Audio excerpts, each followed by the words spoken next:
இன்னைக்கு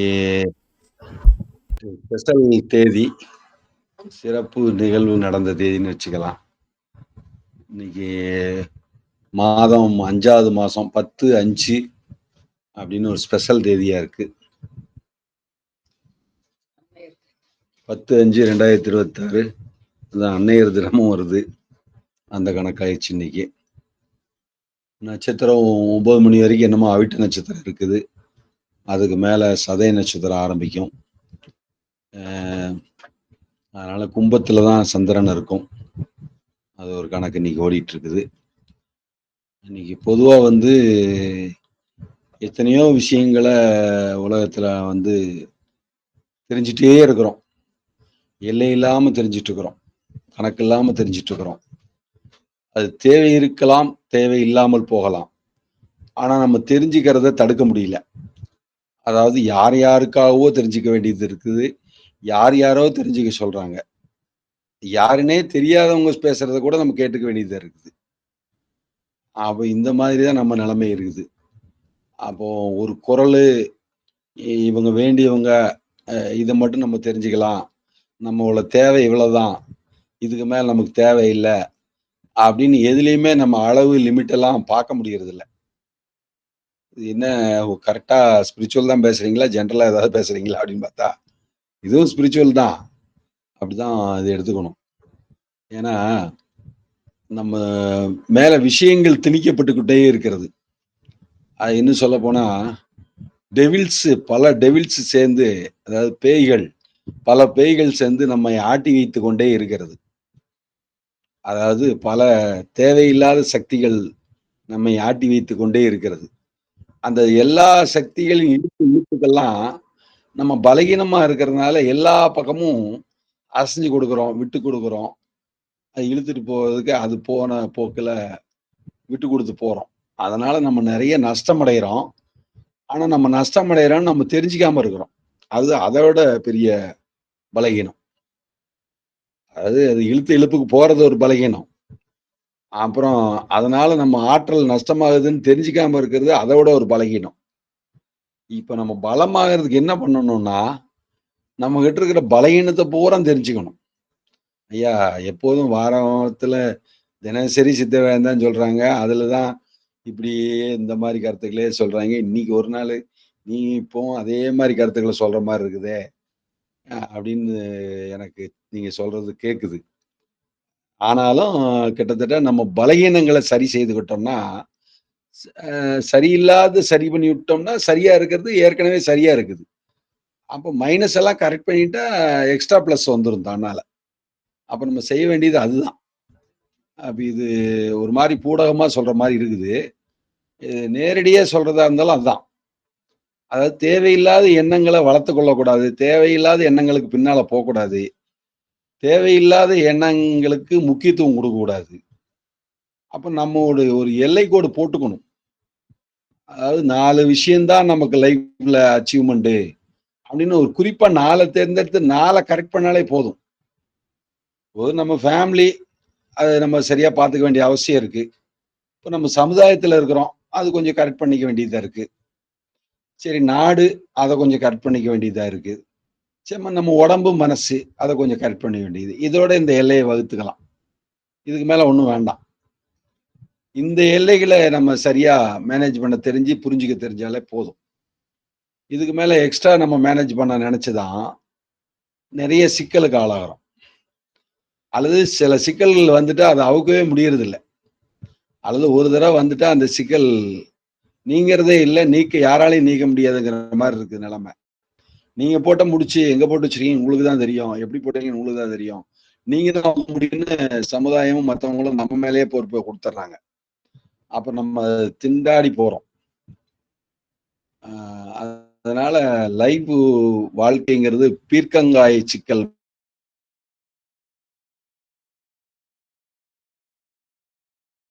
மாரி எங்க ஆரம்பிச்சு, எங்க விடுறது, எங்க எடுக்கிறதுன்னே தெரியல. அது மாரி பலவிதமான கோணல், மாணல்மான ஒரு நிலைமை இருக்குது. இது எல்லாத்துலயும் நம்ம சிக்காம இருக்கிறதுக்கு என்ன வழி? இந்த சிக்கல்ல இருந்து விடுபடுறதுக்கு என்ன வழி? அத நம்ம சிக்கலன்னு தெரிஞ்சுக்கிறதுக்கு என்ன வழி? சிக்கி இருந்தா அந்த சிக்கல் நம்மள ஒண்ணும் பண்ணாதுன்னு தெரிஞ்சுக்கிறதுக்கு என்ன வழி? அல்லது சிக்கல்ல இருக்கிறோம்னு தெரிஞ்சுட்டு இருக்கிறது கூட ஒரு கற்பனை தான். அப்படின்னு தெரிஞ்சுக்கிறதுக்கு என்ன வழி? அப்படியெல்லாம் கூட பார்க்க வேண்டியதா இருக்கு. அப்போ உண்மையிலே நமக்கு பற்று நம்ம வச்சோமா? இல்ல பற்று நம்ம மீது திணிக்கப்பட்டு இருக்கிறதான்னு பார்த்தா, பற்று நம்ம வைக்கல. பற்று திணிக்க தான் பட்டுருக்குது. அதான் உண்மை. இது கொஞ்சம் ஜீரணம் பண்றது கஷ்டமா தான் இருக்கும். அது பேருண்மை. அப்ப எல்லா வகையிலயும் இந்திரியம் அப்படிங்கிறது என்ன? நம்ம உடம்புல ஒரு உறுப்பு. அப்போ ஒரு திரவம் நமக்கு வலியை ஏற்படுத்தலாம். இல்ல ஆர்வத்தை ஏற்படுத்தலாம். அப்ப அந்த திரவம் தான் நம்மள ஆர்வத்தையோ, வலியோ உண்டு பண்ணுது. அப்ப இது நான் ஏற்படுத்தினது அப்படின்னு நீங்க பழிய உங்க மேல தூக்கி போட்டுக்கிறீங்க. அதனால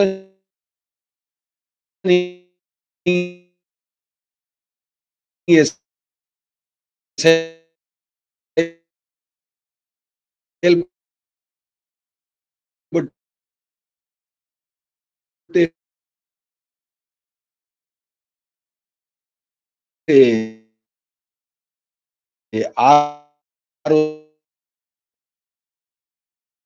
ஆர்வத்தோட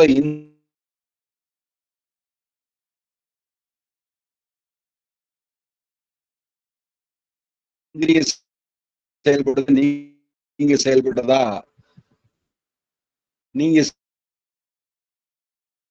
சிக்கல் பண்ணதாக உங்களை நீங்களே குற்ற உணர்ச்சிக்கு ஆளாக்கிக்கிறீங்க. இங்க வர்றீங்க. அது வேண்டியதில்லை. நீங்க அந்த இந்திரியங்கள் தூண்டும் போது நீங்க ஒரு விழிப்பா இருந்து அதுக்கு நீங்க மயங்காம இருந்தாலே போறோம். அதைத்தான் நீங்க செய்ய வேண்டியது இருக்குதுங்க. அப்ப எல்லாத்திலிருந்தும் தப்பித்துக் கொள்வதற்கு வழி தேடிக்க வேண்டியது இருக்கு. அப்போ எப்படின்னா நீங்க நம்ப வைக்கப்படுறீங்க. நம்ப வைக்கிறதுனால நீங்க ஏமாறுறீங்க. நீங்க நம்ப வச்சு ஏமாற்றப்படுறீங்க. அதனாலதான் சுவாமி விவேகானந்தர் சொல்லும்போது முற்றிலும் நம்பிக்கையற்றவனாக மாறிவிடுவாரு. ஆராய நமக்காக தான் எல்லாம் இருக்குது. நம்ம இருக்கிறதுனால எல்லாம் இருக்கு. நம்ம இல்லைன்னா எதுவும் இல்லை. அதனால இங்க முடிவு பண்ண வேண்டியது நம்ம தான் பெறணும். இது சாதாரணமா தெரியலாம். இது நீங்க கண்கொத்தி பாம்பா முழிச்சிருந்தால் ஒழிய உங்களை ஏதோ ஒரு டெவில்ஸ் சக்தி இழுத்துட்டு போறதை தடுக்க முடியாது. அப்போ நீங்க அதுல அவ்வளவு உஷாரான புரிதலுக்கு ஆளாக வேண்டியிருக்கு. எல்லாமே சரியா இருக்கிற மாதிரி, உண்மையா இருக்கிற மாதிரி, நியாயமா இருக்கிற மாதிரி கணக்காட்டப்படும்.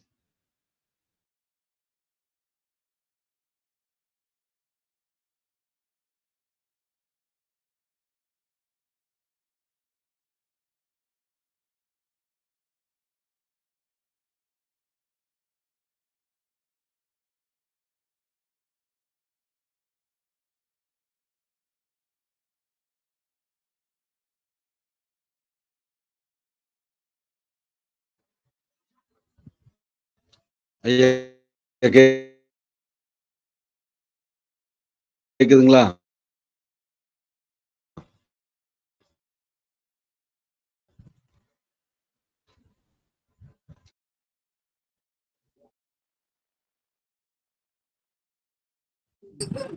சரியா கேட்கலங்க ஐயா.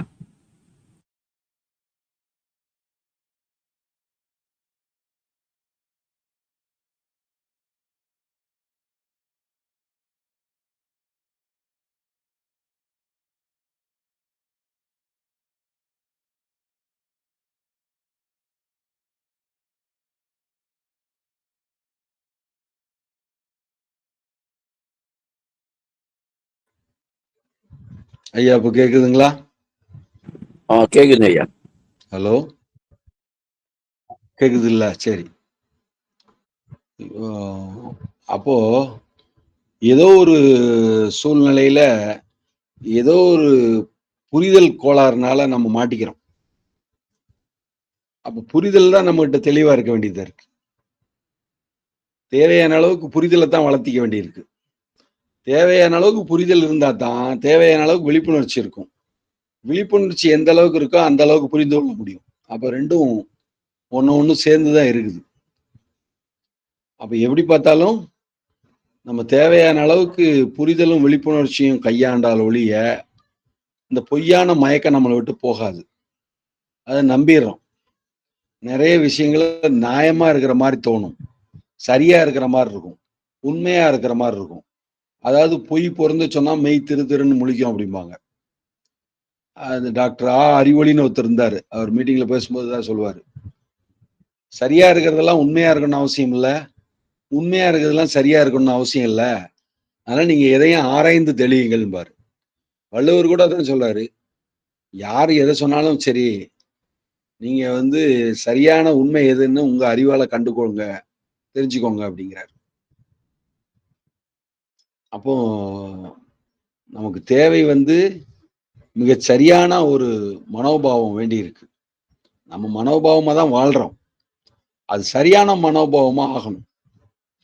ஏன் அப்படின்னா, யார் யாருக்கு என்ன தேவை இருக்கோ, அவங்கெல்லாம் உங்கள பயன்படுத்திக்க பார்க்குறாங்க. அதாவது இன்னும் சொல்லப்போனா, எல்லாருக்குமே உங்க தேவை இருக்குது. அதனால ஒரு கத்திரிக்காய் வியாபாரி, ஐயா கத்திரிக்காய் வாங்கிக்கோங்கன்னு விக்கிறான். ஒரு ஜொல் குடுக்குறவன் ஜொல் வாங்கிக்கோங்கங்கிறான். அப்புறம் ஒரு கட்டடத்துக்கு லோன் குடுக்குறவன், அது லோன் வேணுமான்னு கேட்கிறான். ஒரு விறகு வியாபாரி விறகு வாங்கி போடுங்களேன், விறகு கம்மியான விலையா இருக்குதுங்கிறான். அப்புறம் புதுசா ஒரு ப்ராடக்ட் தயார் பண்ணியிருக்கோம். இந்த ப்ராடக்ட் யூஸ் பண்ணி பாருங்க நல்லா இருக்கும். யூஸ் பண்ணிட்டுனா நீங்க விட மாட்டீங்க. ரெகுலரா வாங்க ஆரம்பிச்சுருவீங்க. அப்படின்னு சொல்லி நீங்க அடிக்ட் ஆவீங்கங்கிறத மறைமுகமா சொல்றான். நேரடியாவே சொல்றான் கிட்டத்தட்ட. அப்புறம் வேற ஒருத்தர் ஐயா கட்டடம் கட்டுறதுக்கு எனக்கு நல்லா தெரியும். உங்களுக்கு குறைஞ்ச விலையில கட்டடம் கட்டி தர்றேன். உங்களுக்கு குறைஞ்ச விலையில கிணறு தோண்டி தர்றேன் வேணுமா? குறைஞ்ச விலையில போர் போட்டு தர்றேன். ஐயா குறைஞ்ச விலையில காய்கறிலாம் வாங்கிக்கலாம். ஒரு ரூ. 500 மட்டும் அட்வான்ஸா குடுங்க. உங்களுக்கு நல்ல நல்ல காய்கறி, ஃப்ரெஷ் காய்கறியா கொண்டு வந்து தர்றேன். ஆர்கானிக் ஃபுட் கொண்டு வந்து தர்றேன் அப்படிங்கிறான். யாரார என்னென்னமோ சொல்றாங்க. என்ன சொல்றாங்க, என்ன செய்றாங்கன்னே தெரியல. இப்போ உலகத்துல இருக்கிற சிந்தனைகளையும், ஓட்டங்களையும் பார்க்கும்போது, அது பேக்கிரவுண்ட் கண்டே பிடிக்க முடியல. முன்னாடிலாம் ஒரு குறிப்பிட்ட அளவுல ஒரு பேக்கிரவுண்ட ஓரளவுக்கு அது உணர முடியும். இதோட பின்புலம் இதுதான். இதுக்காக தான் இத கேட்கறாங்க. இதுக்காக தான் இத சொல்றாங்கன்னு ஓரளவுக்கு அனுமானிக்கலாம். இப்ப அனுமானிக்க முடியாத அளவுல அதோட ஆழம் போயிட்டே இருக்கு. அதனால தான் விவேகானந்தர் காலத்திலேயே முற்றிலும் நம்பிக்கையற்றவனாக மாறிவிடு. நம்பினால் மாயை உன்னை ஏமாற்றி விடும் அப்படின்னு சொன்னாரு. அப்ப இப்ப பார்க்கும்போது அத விட நம்பக்கூடாதுங்கிற மாரி இருக்குது. என்னங்க நெகட்டிவாவே பேசுறீங்க. நம்பிக்கை தான வாழ்க்கை அப்படிங்கிற மாரி பேசுறீங்க. நிஜம்தான், கரெக்ட் தான். ஆனா அது நம்பிக்கை பயன்படக்கூடிய நம்பிக்கையா இருக்கணும். நன்மை செய்யக்கூடிய நம்பிக்கையா இருக்கணும். அப்ப நீங்க ஆராயாது நம்பிக்கை கொள்ளக்கூடாதுங்கிறது தான் பாயிண்ட். அப்ப தேவையான அளவுக்கு மிகச் சிறப்பான நிலையில நீங்க ஆய்வு செய்யணும். ஆய்வு செய்து ஒத்துக்கொண்டா அது மிகச் சரியானதா இருக்கும். அதுக்கு நீங்க ஏமாற முடியாது. அப்ப எந்த அளவுல அது இருக்கணும்? உங்க நம்பிக்கை எந்த அளவுல வைக்கணுங்கிறத கூட நீங்க அங்க புரிஞ்சுக்க வேண்டியிருக்கும். அந்த பெர்சன்டேஜ் புரிஞ்சுக்க வேண்டியிருக்கும். அப்ப எந்த அளவுல சரியில்லாம போகுதோ, அப்ப நம்ம அத கேன்சல் பண்ணிக்கலாம்ன்னு நம்ம புரிஞ்சுக்கலாம். அப்ப அது பற்றின்மையோட சேர்ந்தது ஆகிடும். அப்ப இந்த மாரி தான் நம்ம பற்றின்மைனா என்னன்னு நம்ம தெரிஞ்சுக்க வேண்டியதா இருக்கு. அப்ப இந்த அளவுல தான் நம்ம விருப்புனா என்ன, வெறுப்புனா என்னன்னு தெரிஞ்சுக்க வேண்டியதா இருக்கு. பற்று வைப்பதற்கு பிணையோ ஒரு கோடின்னு சொல்றாங்க. அப்ப நம்ம இந்த பற்றுக்களிலிருந்து விடுபடுவது அப்படின்னு நமக்கு ஒரு முழுமையான நோக்கமா எடுத்துக்கொள்ள வேண்டியதா இருக்கு. இப்ப அதுக்கெல்லாம் எங்கேங்க நேரம்? நீங்க ஏதோ சொல்றீங்க, நாங்க ஏதோ திங்க் பண்ணணுங்கிறீங்க. எல்லாரும் சும்மா இருங்கங்கிறாங்க. நீங்க தேவையில்லாம திங்க் பண்ண சொல்றீங்க அப்படின்னு. நீங்க நல்லா திங்க் பண்ணி முடிச்சீங்கன்னா, திங்க் பண்ண வேண்டியதில்லங்கிறது உங்களுக்கு தெரியும். திங்க் பண்ண வேண்டியதில்லன்னு உங்களுக்கு தெரிஞ்சா தான், அது உங்களுக்கு நல்லா தெரியும். அப்போ திங்க் பண்ண வேண்டியது இல்லைங்கிறது எப்ப தெரியுது? நல்லா திங்க் பண்ணி முடிச்சாதான் தெரியும். சிந்தனை பண்ண வேண்டியது இல்லைன்னு எப்ப தெரியுது? சிந்தனை முடிஞ்சதுக்கு அப்புறம் தான் தெரியும். சிந்தனை அற்ற இடம் அப்படிங்கிறாங்க. இச்சை அற்றவிடம் எம்மிறை கண்டாயேங்கிறாங்க. அப்ப சரியா சிந்திச்சு முடிச்சிட்டீங்கன்னா, அப்புறம் உங்களுக்கு எது மேலயும் அந்த விருப்பம்ங்கிறது இல்லாம போயிடும். அதான் பற்றின்மை. அப்ப சிந்தனையை கடந்துரணும். ஆய்வு முடிச்சிடணும். அப்போ ஆராய்ச்சி முடியக்கூடிய இடமா இருக்கு. ஒரு முடிவான இடத்துல தான் ஒரு முடிவு கிடைக்குது. முடிவில்லாத இடத்துல முடிவை தேட முடியாது. அதனால மிகச்சரியாக எதையும் கூர்ந்து கவனிக்கக்கூடிய தன்மை வருவதுங்க தான் சரியாக சிந்தனை செய்து, எந்த அளவிலே நாமல் உலகம் கொடுக்கக்கூடிய அந்த விஷயங்களை எடுத்துக்கொள்ளலாம் அல்லது விட்டுவிடலாம் என்பதை உணர்ந்து கொள்ள வேண்டும். விஷய ஞானங்கள் வந்து கொண்டே இருக்கும். அது விஷய ஆனந்தம் என்று சொல்வார்கள். பொருட்களால் ஆனந்தம் பெறலாம் என்று சொல்வார்கள். அப்போ அதுக்கு ஒரு விலையும் கொடுக்க வேண்டியிருக்கும். அப்போ பதில் நம்ம உயிரைத்தான் விலையா கொடுக்குறோம். அதுதான் வேண்டாங்குது. அப்போ நமக்கு தேவையை குறைச்சிட்டோம்னா நம்ம ஆற்றலை கொடுக்க வேண்டியதும் கம்மியா இருக்கும். தேவைகளை பெருக்கிக் கொண்டே போனா ஆசைக்கு தாசராயிடில் அனைவருக்கும் தாசராக வேண்டி வரும் அப்படின்னு சித்தவேத கருத்து சொல்லுது. அப்போ ஆசையை நம்ம தாசராக்கணும். ஆசை நமக்கு சேவை செய்யணும். நம்ம ஆசைக்கு அடிக்ட் ஆகக்கூடாது. ஆசை நமக்கு அடிக்ட் ஆகும். அப்போ நம்ம சொல்றபடிதான் ஆசை இருக்கணும். ஆசை சொல்றபடி நம்ம இருக்கக்கூடாது. சொல்லுவாங்க, புத்தர் ஆசைப்பட்டார், மக்கள் ஆசைப்படக்கூடாது என்று அப்படிம்பாங்க. அப்போ பேசுறதுக்காக பேசக்கூடாது. ஏதோ புரிஞ்சுக்கணும் அப்படிங்கறதுக்காக தான் பேசணும். சந்தேகப்படுறதுக்காக சந்தேகப்படக்கூடாது. சந்தேகம் தெளிகிறதுக்காக சந்தேகப்படலாம்.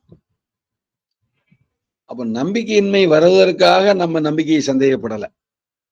சரியான நம்பிக்கையை பெறணுங்கிறதுக்காக தான் நம்பிக்கையின்மையை ஏற்படுத்துறோம். இப்போ மாயைன்னு என்னன்னு புரியும்னா தேவையான ஆராய்ச்சி பண்ணாம மாயையை புரிஞ்சுக்க முடியாது. ஆனா தேவையான ஆராய்ச்சி பண்றதுக்கு டைம் எடுத்துக்கிறோம். அதனாலதான் எடுத்த உடனே ஏத்துக்கொள்ளக்கூடாது. சுருதி, யுக்தி, அனுபவம் 3க்கும் ஒத்து வந்தால் அதை ஒத்துக்கோங்க, இல்லைன்னா ஒத்துக்க வேண்டாம் அப்படின்னு சொல்லப்படுது. நீங்க பேசுறது இவ்வளவு நேரத்துல ரொம்ப டெப்த் பாயிண்ட் இல்லாம ஓரளவுக்கு ஏற்கனவே கேட்டதோட சார்புல தான் இருக்குது. புதுசா ஒன்றும் வித்தியாசமா இல்லை அப்படிங்கிற மாதிரி உங்க மனநிலையில் தோன்றலாம். எப்போதுமே இயல்பான ஒரு சுவாசத்துல தான் இருக்கிறோம்.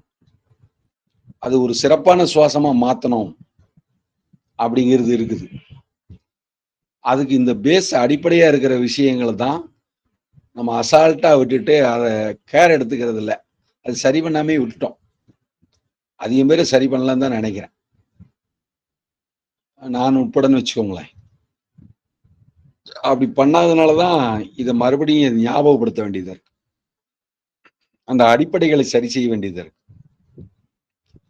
அந்த பேஸ் மட்டத்துல தேவையான பொருட்களை கரெக்டா போடணும் அப்படிங்கிற மாதிரி, கடைகால் கரெக்டா போடணும் அப்படிங்கிற மாதிரி இந்த அடிப்படை தூண்களை சரி செய்ய வேண்டியதாக இருக்கு.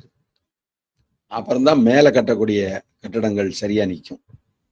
அப்புறம் மேல மேல விருத்தி அபிவிருத்தி செய்து கொண்டு போறது உண்மையான பயனை தரத்தக்கதாக இருக்கும்.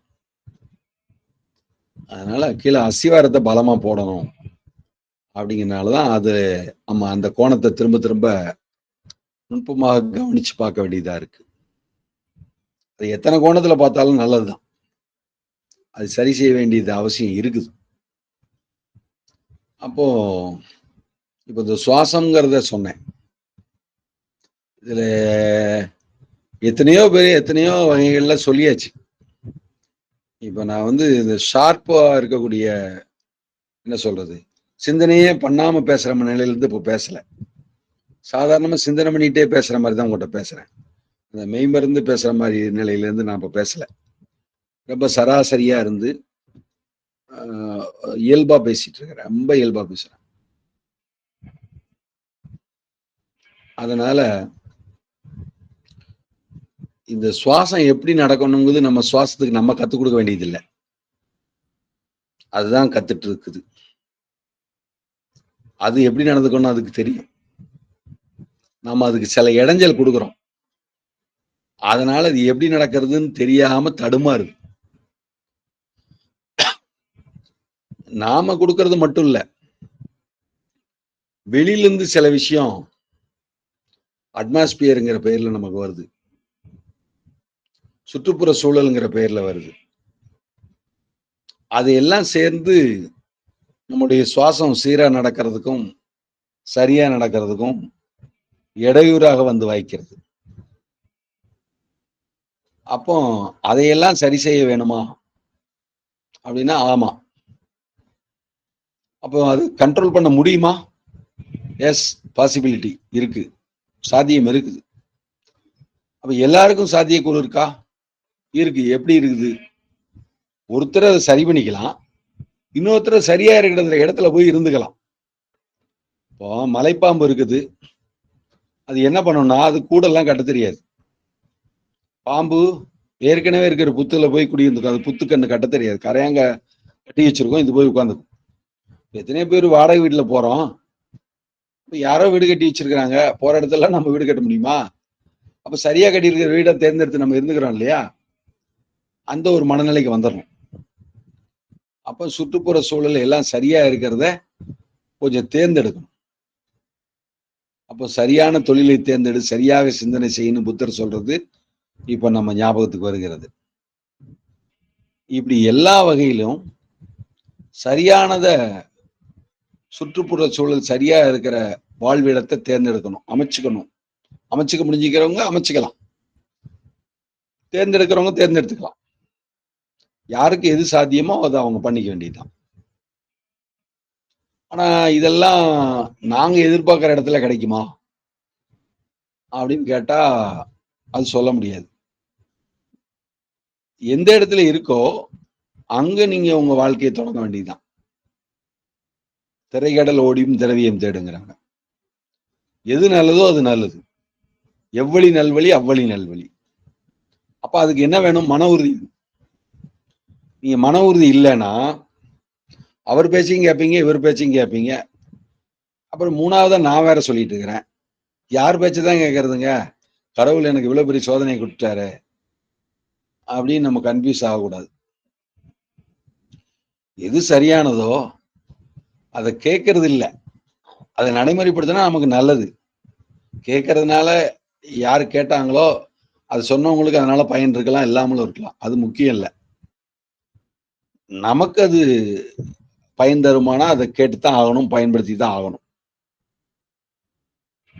இந்த மனோபாவம் நம்மளுக்கு அவசியமா இருக்குது. இப்போ இன்னொரு பாயிண்ட் இதுல குறிப்பா கொண்டு வர வேண்டியதா இருக்கு.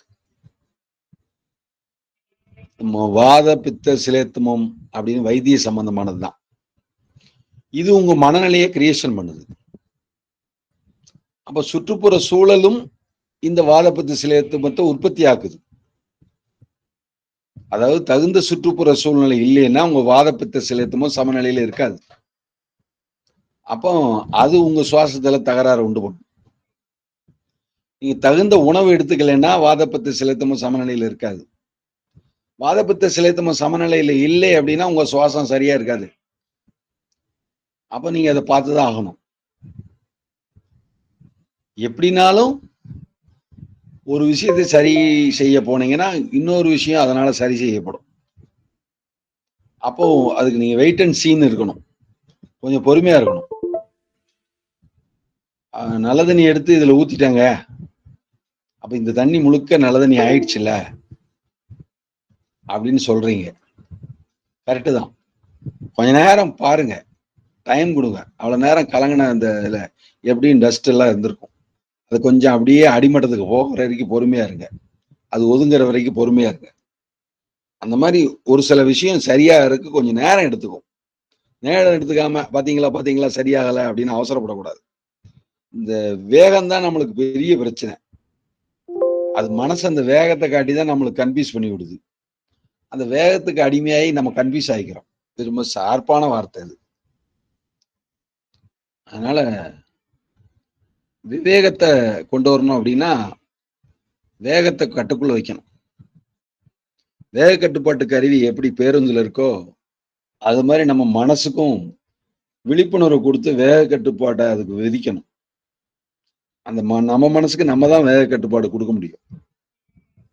இந்த ஸ்பீட்ல போனா போதும், இதுக்கு கிடைக்கிறது போதும் எனக்கு, வேகமா போய் என்னை கீழே விழ வைக்கவா, நான் விழுந்துட்டா அதுக்கப்புறம் நான் என்ன செய்யறது, நீங்க தான் சொன்னீங்க சீக்கிரம் போகணும்னு, நீங்க தான் அந்த கோல்ஸ் வச்சிருந்தீங்க, நான் என்ன செய்யறது அப்படின்னு மனசு நம்ம கிட்ட இருந்து பிரிஞ்சு டேக்கா வாங்கிக்கும். அதனால என்ன பண்ணலாம், நம்ம தான் உஷாரா இருந்துக்கணும். எப்படி உஷாரா இருந்துக்கிறது, நல்ல மனசா பண்ணிக்க வேண்டியது இருக்கு. நல்ல மனசா பண்ணிக்கிறதுனா என்ன அர்த்தம், தூய மனசா பண்ணிக்கிறதுன்னு அர்த்தம். அப்ப தூய மனசா பண்றதுக்கு என்ன வழி, அப்ப என்னென்ன மிஸ்டேக் பண்ணிட்டு இருக்கோம்னு கண்டுபிடிக்கணும். இப்ப என்னங்க இதான் வேலை எங்களுக்கு, ஆமா அதுதான் வேலை. நம்ம என்ன வேலை செய்யறதுக்கு வந்திருக்கிறோம், நம்மளை பாக்குறதுக்கு வந்திருக்கோம். அது தவிர பாக்கி எல்லா வேலையும் சரியா செய்யறோம், நம்மளை பாக்குற வேலையை நம்ம சரியா செய்ய மாட்டேங்கிறோம். அதுதான் நம்ம சாமி சொல்றாரு, உங்களை நீங்க தெரிஞ்சுக்கணுமா, உங்களை நல்லா வச்சுக்கணுமா, தன்னை அறிய வேண்டுமானால் தன்னைத்தான் பார்க்க வேண்டும், மற்றவற்றை பார்க்க கூடாதுங்கிறாரு. இங்க தான்னா என்ன, தான்னா எல்லாம் தான் தானு. அது எப்படிங்க எல்லாம் தானாகும், எதெல்லாம் நீங்க இல்லையோ அதெல்லாம் நீங்க நினைச்சிட்டு இருக்கீங்க, அதனாலதான் நீங்க எதுன்னு உங்களுக்கு தெரியாம இருக்கு. இப்ப நீங்க தெரிஞ்சுக்க வேண்டியது, உண்மையான உங்களை மட்டும் தெரிஞ்சுக்குங்க. அப்படின்னா உங்களை டோட்டல் வாட்ச் பண்ணுங்க, நீங்களும் நீங்க இல்லாததும் சேர்த்து வாட்ச் பண்ணுங்க, கவனிங்க. கவனிக்கிறதெல்லாம் பெரிய மாற்றம் வரும். கவனிக்க கவனிக்க தெளிவு பிறந்துகிட்டே இருக்கும். கவனிக்க நாம இல்லாதெல்லாம் நாம நினைச்சிட்டு இருந்தோம்னு தெரியும், நமக்கு தேவையில்லாதெல்லாம் நம்ம வச்சிருந்தோம்னு தெரியும். உள்ள நுழைஞ்சு பார்த்தா வீட்டுல தேவைக்கு மேல பொருட்களை வச்சிருக்கிறோம். அந்த பொருட்கள் அப்படி வச்சிருக்கனால அங்க நிறைய இஷ்யூ ஆயிட்டு இருக்கும். அது அதுக்கப்புறம் அங்க போய் பார்த்ததுக்கு அப்புறம் தான் தெரியும். 4 பழம் அழுகி கிடந்திருக்கும், அதுல 4 புழு புளிச்சிருக்கும், அது எறும்பு 2 கடிச்சிட்டு இருக்கும். அப்புறம் உள்ள போய் பார்த்தா அதுக்கு ஒரு பூஞ்சா வந்திருக்கும், அதுல சில இது உற்பத்தி ஆகியிருக்கும். அதனால அந்த ரூமே வாசம் கெட்டு போயிருக்கும். அப்புறம் அதுல வச்சு அந்த பாத்திரம் துருப்பிடிச்சிருக்கும், மறுபடியும் அந்த பாத்திரத்தை யூஸ் பண்ணா அதுல இருந்து பாதிப்பு உண்டாகும். அது கை வச்சு எடுத்தாலும் கஷ்டம். அப்போ சில விஷயங்கள் கவனத்துக்கு வராதனால நம்ம உடம்புலயும் அப்படிதான் இருக்கு. வீட்டுல எப்படி இருக்குதோ, ரூம்ல எப்படி இருக்குதோ, செல்ஃப்ல எப்படி இருக்குதோ, லாப்ட்ல எப்படி இருக்குதோ, மொட்டை மாடியில எப்படி இருக்குதோ, நம்ம ஓடையில எப்படி இருக்குதோ, ஜலதாரை கால்வாயில் எப்படி இருக்குதோ, அதே மாதிரிதான் அங்கேயும் பாசியும் பாசமும் பிடிச்சு கெட்டு போவதற்கான சூழ்நிலை உருவாயிட்டு இருக்கும். கிட்டத்தட்ட 70% எபோவ் 50% வரும்போதுதான் நம்ம நாலேஜுக்கு அது வரும். அது வரைக்கும் நமக்கு தெரியறது இல்லை. ஏன்னா நம்ம நோட்டிபிகேஷன் கம்மி, நம்ம குறிப்பறிதல் தன்மை நம்மகிட்ட கம்மி. அதைத்தான் வளர்த்துக்கணும். அது வெளியில குறிப்பறியறதுக்கு நம்ம தயாரா இருக்கோம். அவர் என்ன பண்ணான்னு கேட்டா கரெக்டா சொல்லுவோம், நம்ம என்ன பண்ணுவோம்னு கேட்டா தெரியாது. கொஞ்ச நேரத்துக்கு முன்னாடி 5 நிமிஷம் முன்னாடி என்னங்க பண்ணீங்கன்னு கேட்டா, ஏங்க 5 நிமிஷத்துக்கு முன்னாடி 1 நிமிஷத்துக்கு முன்னாடி தான் எனக்கு ஞாபகத்துல இல்ல, நீங்க 5 நிமிஷம் முன்னாடி சொல்றீங்க. அவர் என்னங்க பண்ணாரு 5 நிமிஷம் முன்னாடி, அதுக்கு கவனம் இருக்குங்க அப்படின்னு கரெக்டா சொல்றோம். சரிங்க 5 நிமிஷத்துக்கு முன்னாடி மழை வந்தது, ஆமாங்க லேசா தூரிச்சு, நான் பார்த்தேன். அப்ப பாருங்க, நம்மளை தவிர நம்மளை சுற்றி இருக்கிறது, நம்மள இருந்து ரொம்ப லாங்ல நடக்கிறது, இந்த செல்போன் இருக்குதா, டிவி இருக்குதா, பேப்பர் இருக்குது, இது மாதிரி அந்த விஷயங்கள் மேல நம்ம மனசை ஓட்டிட்டு நம்ம ரோட்ல நடந்து வரோம். ரோட்ல நம்ம கரெக்டா தான் நடந்து வரோமான்னு பார்க்காம கல்லு தட்டினதுக்கு அப்புறம் கல்லு மேல பழி போடுறோம். கல்லு தட்டிடுச்சு, யார் இந்த இடத்துல கல்லை போட்டு வச்சது அப்படிங்கிற கவனக்குறைவு நம்ம கிட்ட இருக்குது. அப்போ பழி ஒரு இடத்துல, பாவம் ஒரு இடத்துல, அதுதான் சொல்லுவாங்க. அப்போ இது இப்ப நிறைய விஷயங்களை இப்படி பார்த்து பார்த்து நம்ம சரி செய்ய வேண்டிய விஷயம், நேரம் ஒதுக்கி புரிஞ்சுக்க வேண்டிய விஷயம் கணக்கு இல்லாம இருக்கு. நிறைய நம்ம அரியர்ஸ் வச்சுட்டோம். இந்த அரியர்ஸ் எல்லாம் ஓவர்லோடா இருக்கு இப்போ நம்மளுக்கு. எப்படிங்க ஓரளவுக்கு எல்லா பழக்கத்தையும் பழகி வயது வேற கூடுதல் ஆயிடுச்சு. சித்தவத்தையும் வாங்கியாச்சு, சித்தவத்தியாத்தையும் ஆயாச்சு. இவ்வளவு தூரம் நுட்பமா நம்ம வளர்ந்துட்டோம். இனி போயிட்டு ஒரு ஸ்டைல மாத்தினா வெளியில இருக்க ஆளு, இனி அந்த ஆளு வேற மாதிரி ஸ்டைலுக்கு மாறுறான் அப்படின்னு நம்ம தப்பா நினைக்க மாட்டாங்களா? நம்ம ஸ்டேட்டஸ் போகாதா? நம்மள வித்தியாசமா பார்க்க மாட்டாங்களா? என்னைய நேத்தைய வரைக்கும் இந்த ஆளு சட்டை போட்டிருந்தான், இன்னைக்கு துண்டு போட்டால வர்றான். ஏதாவது பிரெயின்ல ஏதாவது சேஞ்ச் ஆயிட்டா அப்படின்னு நம்மள தப்பா நினைச்சிருவானோ அப்படின்னு தேவையில்லாத பயத்தை கொண்டு வரீங்க. அதுக்கு தைரியமா எதனால துண்டு போட்டிருக்கேன், எதனால சட்டையை கழட்டிட்டேன் அப்படிங்கிறதுக்கு உங்க மனசுக்கு நீங்க திருப்தியான பதில் கிடைச்சிருந்தா போறோம். யாரோ சொல்லுவாங்கிறதுக்காக நம்ம பார்க்க வேண்டியது இல்ல. அப்ப நம்ம சாமி சொன்ன பேச்சை கேட்கறோம்னு சொல்லி தான் சத்தியவாசகம் பண்ணோம். அப்புறம் அதை மட்டும் தாராளமா மீறலாமா? அப்ப சாமி மட்டும் தப்பா பார்க்க மாட்டாரா? முடிஞ்ச அளவுக்கு சாமி சரியா நடந்துக்கோங்கன்னு சொல்லியிருக்கிறாரு. இப்ப அங்க மட்டும் கொடுத்த வாசகத்தை சத்திய வாசகத்தை மீறலாமா? இங்க மட்டும் வெளியில மட்டும் அவங்க நினைப்பாங்களோன்னு நீங்களே ஏன் நினைக்கிறீங்க? அவங்க கேட்டா கூட அதுக்கு பொருத்தமான பதில் சொன்னா அவங்க ஏத்துக்க கூடும்ல. ஒரு சரியான பதில சொல்லலாம்ல. அப்படி ஏத்துக்கலனாலும் அதனால உங்களுக்கு என்ன பிரச்சனை? நீ உங்களை அக்செப்ட் பண்ணிக்கிற இடத்துல தான் நீங்க இருக்க முடியும். உங்களை அக்செப்ட் பண்ணிக்க முடியாத இடத்துல நீங்க இருக்கவே முடியாதே. அப்படி புரிஞ்சுக்கலாமே. இல்லையா? அதனால நம்ம தான் ஒரு தைரியத்தை கொண்டு வர மாட்டேங்கிறோம். நம்ம தான் பயமின்மையை உருவாக்க மாட்டேங்கிறோம். பயப்பட வேண்டியது தான் பயப்படணும். எதுக்கு எடுத்ததுக்கெல்லாமா பயப்படுறது? தேவையில்லாததுக்கெல்லாம் சிந்தனை பண்றது. தேவைக்கு மேலேயா பயப்படுறது? அர்த்தமில்லாத பயத்தெல்லாம் கொண்டு வரோம். கற்பனை ஸ்டேட்டஸ் வச்சுக்கிறோம். நம்மளை யாருமே வேல்யூவா பார்க்கல. கேட்டா சொல்றாங்க, நீங்க என்ன டாடா பிர்லாவா, அனில் அம்பானியா? நீ என்ன ட்ரம்ப் மாதிரி பெரிய செல்வந்தரா? அமெரிக்க ஜனாதிபதி இல்ல, அப்புறம் என்ன அப்படிங்கிறாங்க. அப்ப நாமளே கற்பனை வளர்த்திட்டு நம்ம ஃபேன் ஷர்ட் போட்டு நீட்டா இருக்கிறோம். இந்த ஒரு பொசிஷன்ல தொழிலுக்கு போயிட்டு இருக்கிறோம். அப்புறம் நம்ம சாதாரணமா வேஷ்டி கட்டக்கூடாது, துண்டு போத்தக்கூடாது, தாடி விடக்கூடாது. இதெல்லாம் பண்ணா நம்மள வித்தியாசமா உலகம் பார்க்கும். அப்ப நம்ம பெர்சனாலிட்டியை பாதிக்குது. நம்மளை சுற்றியுள்ள சுற்றுப்புற சூழ்நிலையில ஜனங்க நம்மள சாதாரணமா எடை போட்டுருவாங்க.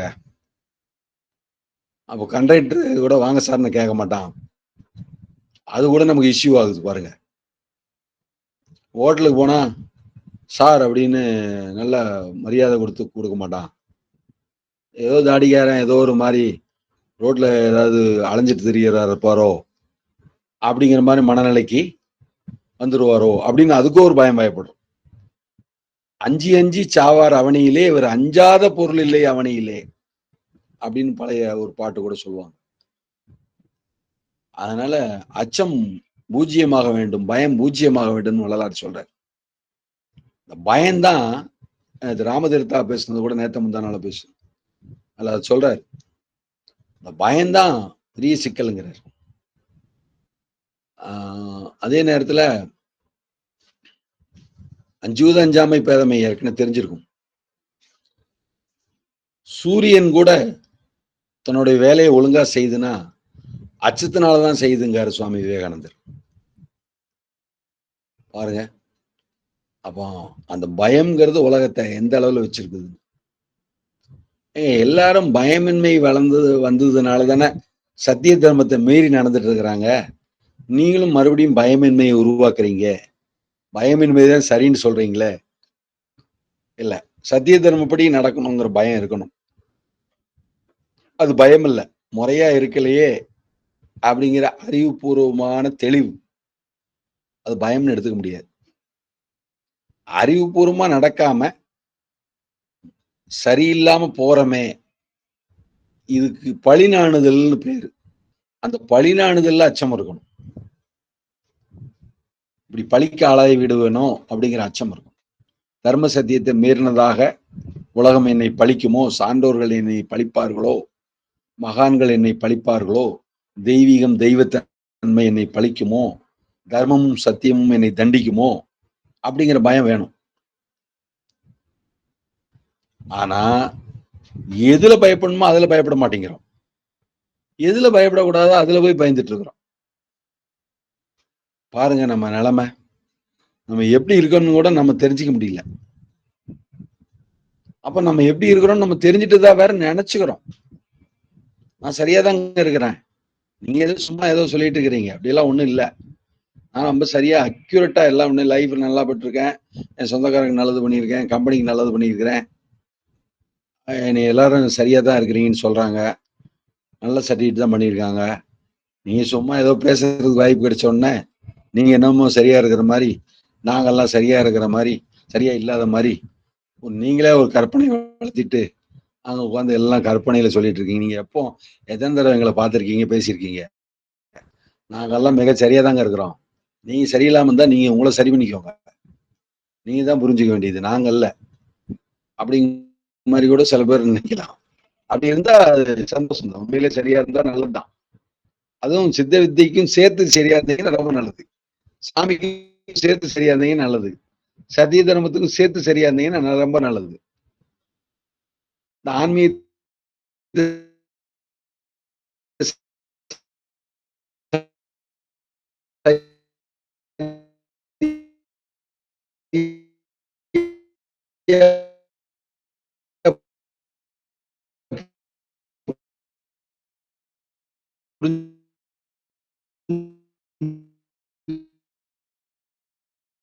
புரிஞ்சுக்கிறதுல நல்லா ஆழம் வந்தீங்கன்னா ரொம்ப நல்லது. சரியா உணர்ந்தீங்கன்னா ரொம்ப ரொம்ப நல்லது. அது வரவேற்கிற விஷயம். அதெல்லாம் மாற்றுக்கிறதே இல்ல. நம்மளை உயர்ந்ததா கருதி கொண்டு நம்ம உயர்ந்த நிலையில் இல்லாம இருக்கிறது தான் பிரச்சனை. அப்போ நம்ம எண்ணத்துல இருக்குது உயர்வான இடத்துக்கு போகணும்னு வெறும் எண்ணம் இருக்குது. வெறும் எண்ணத்தை நினைப்ப வெறும் எண்ணம், வெறும் தாட் வேலைக்கு ஆகாது. ஹார்ட் ஒர்க் பண்ண வேண்டியது இருக்கு.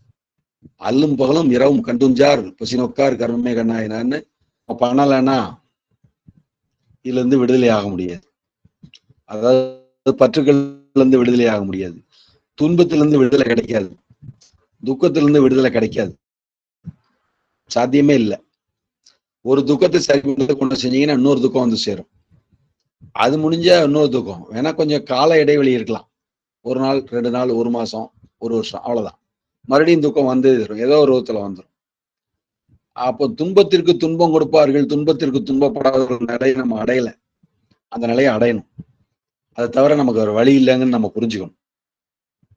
இடும்பைக்கு இடும்பைப்படுவர், இடும்பைக்கு இடும்பைப்படாதவர். இதைத்தான் அப்துல் கலாம்கிட்ட பத்தமடையில இருக்கிற சிவானந்தர் சொல்லி அனுப்புறாரு.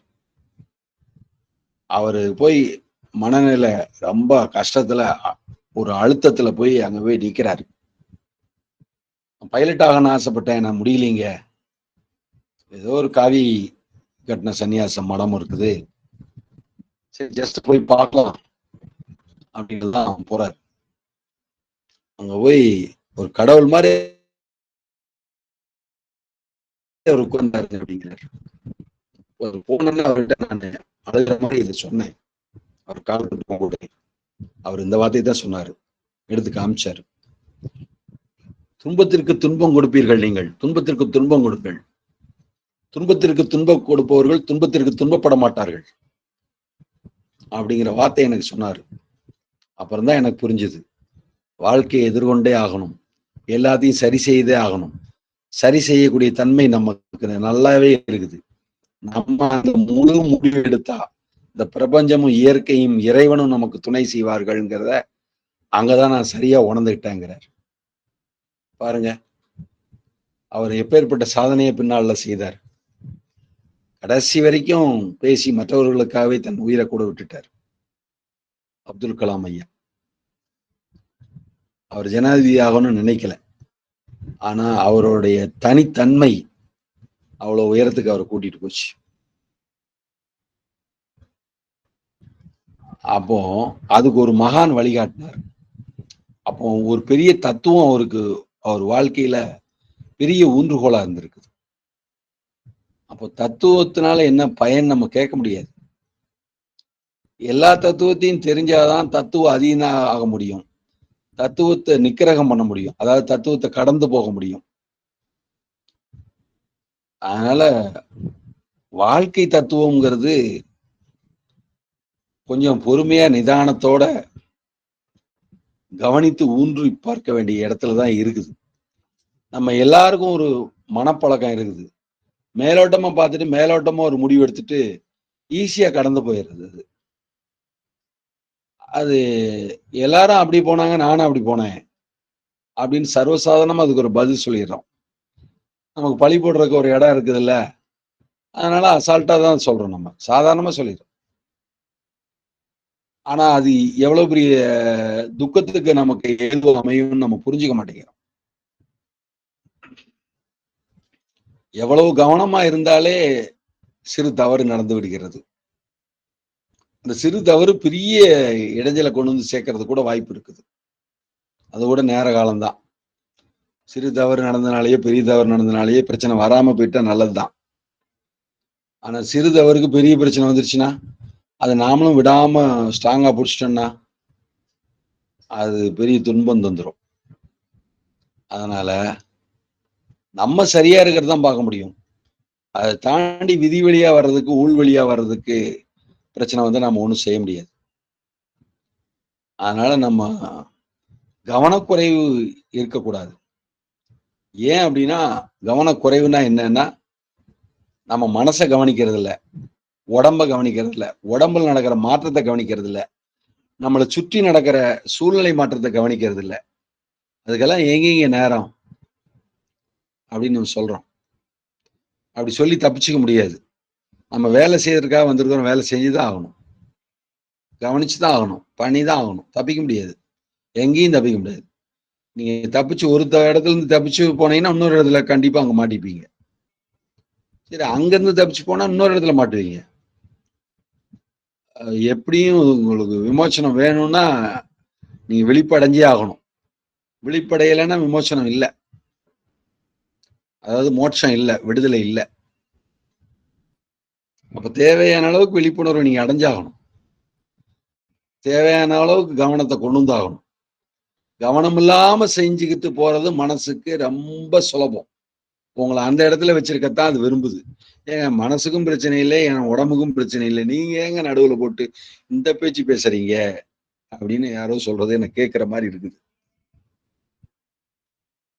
உண்மைதான் அது. இந்த மனசு அழகா உங்களை புரிஞ்சு வச்சிருக்கு, நீங்க தான் மனசை புரிஞ்சுக்கல. உங்களை அழகா டேட்டிக்ஸ் பண்ணி கொண்டு போகுது, தந்திரம் பண்ணி கொண்டு போகுது. அது வேலையை நேக்கா முடிச்சுட்டு நாம தூங்கணும்ல, நாளைக்கு வேலை இருக்குது இல்ல, வாங்க தூங்க போவோம்னு கூப்பிடுது. அப்படி உங்க மனசே உங்களை ஏமாத்துது. ஏன்னா உங்க மனசை நீங்க ஏமாத்துனீங்க, அது உங்களை ஏமாத்துது. அதனால நம்ம ஒருத்தர் நம்ம ஏமாத்திக்கிறவங்களா இருக்கிறோம். இந்த மனசு இப்படி இருக்கிறதுனால நம்மளும் ஒருத்தருக்கு ஏமாத்திக்கிறவங்களா இருக்கிறோம். நம்ம ஒருத்தருக்கு நம்புறவங்களா, ஒருத்தருக்கு ஏமாத்தாதவங்களா, ஒருத்தருக்கு உண்மையாவும் சத்தியமாவும் இருக்கிறதா இருந்தா அந்த மனசும் நம்மளை ஏமாத்தாது. அதுதான் உண்மை. அப்ப இந்த சத்தியத்தை தர்மத்தையும் இவ்வளவு ஆழமா நம்ம புரிஞ்சுக்க வேண்டியிருக்கு. நம்ம மனதோட அருளை பெறணும்னா அதோட சுபாவத்தை நம்ம கத்துக்க வேண்டியிருக்கு. ஏன்னா மனம்தான் நம்ம. இந்த கடைசியில மனம்தான் நம்மங்கிறீங்க, மனம் தானே கடந்து போனது, ஜீவன் தான் நம்ம. உண்மைதான். அப்ப மனம்ங்கிறீங்க, இப்ப நம்ம மனமா இருக்கிறோம். அப்ப மனம்ங்கிற நிலைமையை கடந்து போகணும்னா மனசை தெரியாம மனசை கடந்து போக முடியாது. அப்ப அடங்கிய மனமே குருங்கிறது அதனாலதான். அதாவது மனமா பார்த்து மனம் வைத்து ஜீவன்ல ஐக்கியமாகும் போது மாத்திரம்தான் அந்த ஜீவனுக்கு விழிப்புணர்வு கிடைக்கிறது. அப்ப அந்த நிலைமை உங்களுக்கு உண்டாகணும்னா நீங்க மனதை பத்தின டோட்டலா மனசை பத்தின எல்லா விஷயமும் உங்களுக்கு கைவர பெறணும். அதை பத்தின எல்லா தத்துவமும் தெரிஞ்சாதான் நீங்க மனசை கரெக்டா ஹேண்டில் பண்ண முடியும். மனசை வச்சே மனசை ஹேண்டில் பண்றீங்க, ரைட்டு தான். புத்தி மனசுலதான் இருக்குது, அதை வச்சு சரி பண்ணிக்கிறீங்க. மன அறிவு இருக்குது, உடல் அறிவு இருக்குது. இது ஒண்ணு வச்சுட்டு ஒண்ணு சரி செய்யுது. இது கொஞ்சம் சரியில்லாத போது அதை முட்டு கொடுத்துருவோம், அது சரியில்லாத போது அதை வச்சு இதுக்கு முட்டு கொடுத்துருவோம். இதெல்லாம் எதை வச்சு செய்றீங்க? உங்க உணர்வு. உணர்வுன்னு என்னது? ஜீவ உணர்வு. அப்போ இவ்வளவு நேரம் மன உணர்வு உடல் உணர்வுன்னு சொல்லிட்டு இருந்தீங்க. ஆமா, இப்போ ஜீவ உணர்வுன்னு ஒண்ணு இருக்குது. நீங்க இந்த சாட்சி மாத்திரமா பாக்குற உணர்வு அது. அதாவது பிரக்ஞைன்னு பேர் அதுக்கு. அதான் பிரக்ஞானம் பிரம்மம்ங்கிறாங்க. உணர்வோட உணர்வு அது. அந்த பிரக்ஞை தான் ஞானம், அதுதான் ஜீவன், அதான் ஈஸ்வரத்துவம். அந்த பிரக்ஞையிலிருந்து இந்த உடலையும் மனதையும் பார்க்கறதுக்கு நீங்க மனதுக்கும் உடலுக்கும் விழிப்புணர்வு கொடுக்கணும். உடல் உங்க சொன்ன பேச்சு கேட்கணும், மனசு உங்க சொன்ன பேச்சு கேட்கணும். அதாவது பிரக்ஞையிலிருந்து வர்ற அந்த விழிப்புணர்வுல இருந்து வர்ற அந்த பார்வைக்கு, அந்த சாட்சிக்கு அது கட்டுப்படணும், அதுக்கு பழக்கணும். அதுதான் சித்திரமும் கைப்பழக்கம், செந்தமிழும் நாப்பழக்கம், நடையும் நடைப்பழக்கம், வைத்ததொரு மனப்பழக்கம், வாசி பழக்கம் அறிய வேணும் மற்றும் மண்டல வீடுகள் கட்ட வேணும். அப்படி வரும்போதுதான் அந்த பிரக்ஞானம் விழித்துக் கொள்ளும், அந்த பிரக்ஞையை விழித்துக் கொள்ளும். அப்படி பிரக்ஞையை விழித்துக் கொள்வதுதான் நீங்க மோட்சம் அடைவதற்கான முழு வழி திறந்ததாக ஆகிறது. அந்த பிரக்ஞை எப்போ ஒண்ணு, தன்னுணர்வு எப்போ ஒண்ணா நம்ம சத்து வீணாகாம இருக்கணுங்கிறாரு சாமி. அப்பதான் அந்த தன்னுணர்வுங்கிற பிரச்சனை வருங்கிறாரு. பிரக்ஞையே அதுதான், பிரச்சனை இல்லை, பிரக்ஞை. அப்போ அதனாலதான் பிரஞானம், பிரக்ஞையை பற்றிய ஞானம், விழிப்புணர்வை பற்றிய ஞானம், விழிப்புணர்வின் விழிப்புணர்வு பிரக்ஞை. அந்த பிரக்ஞையை பற்றிய விஷயம் தெரிஞ்சிட்டீங்கன்னா அதுக்கு பேர் தான் ஞானம்னு பேரு. அந்த ஞானம் தான் அஞ்ஞானமாகிய துக்கத்திலிருந்து உங்களுக்கு விடுதலை வாங்கி தரப்போகுது. இதுதான் நம்ம முடிவான உண்மையை தெரிஞ்சுக்கிறதுன்னு அர்த்தம். அப்போ கொஞ்சம் கொஞ்சமா வீட்டை சுத்தம் பண்ணி, கம்ப்ளீட்டா சுத்தம் பண்ணி, நல்ல வாசனை திரவியங்கள்லாம் போட்டு கமகமான வீட்டை மணக்க வைக்கிறோம் இல்லையா? அது மாதிரி உடம்ப எல்லா வகையிலையும் சரி பண்றோம் இல்லையா? அதே மாதிரி மனசை சரி பண்றோம். நம்ம உடம்புல இருக்கிற கெட்ட கழிவுகள்லாம் நீக்கி உடம்ப சுத்தம் பண்றோம் இல்லையா?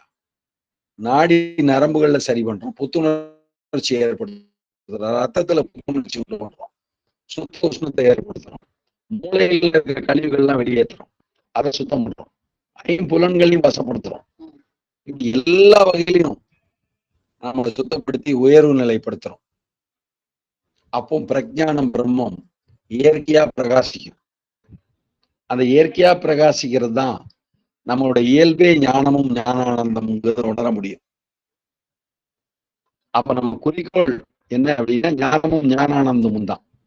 அஞ்ஞானம் இருக்கிறதுக்கு தான் ஞானம் தேவை, அதுக்கெல்லாம் தேவையில்லை.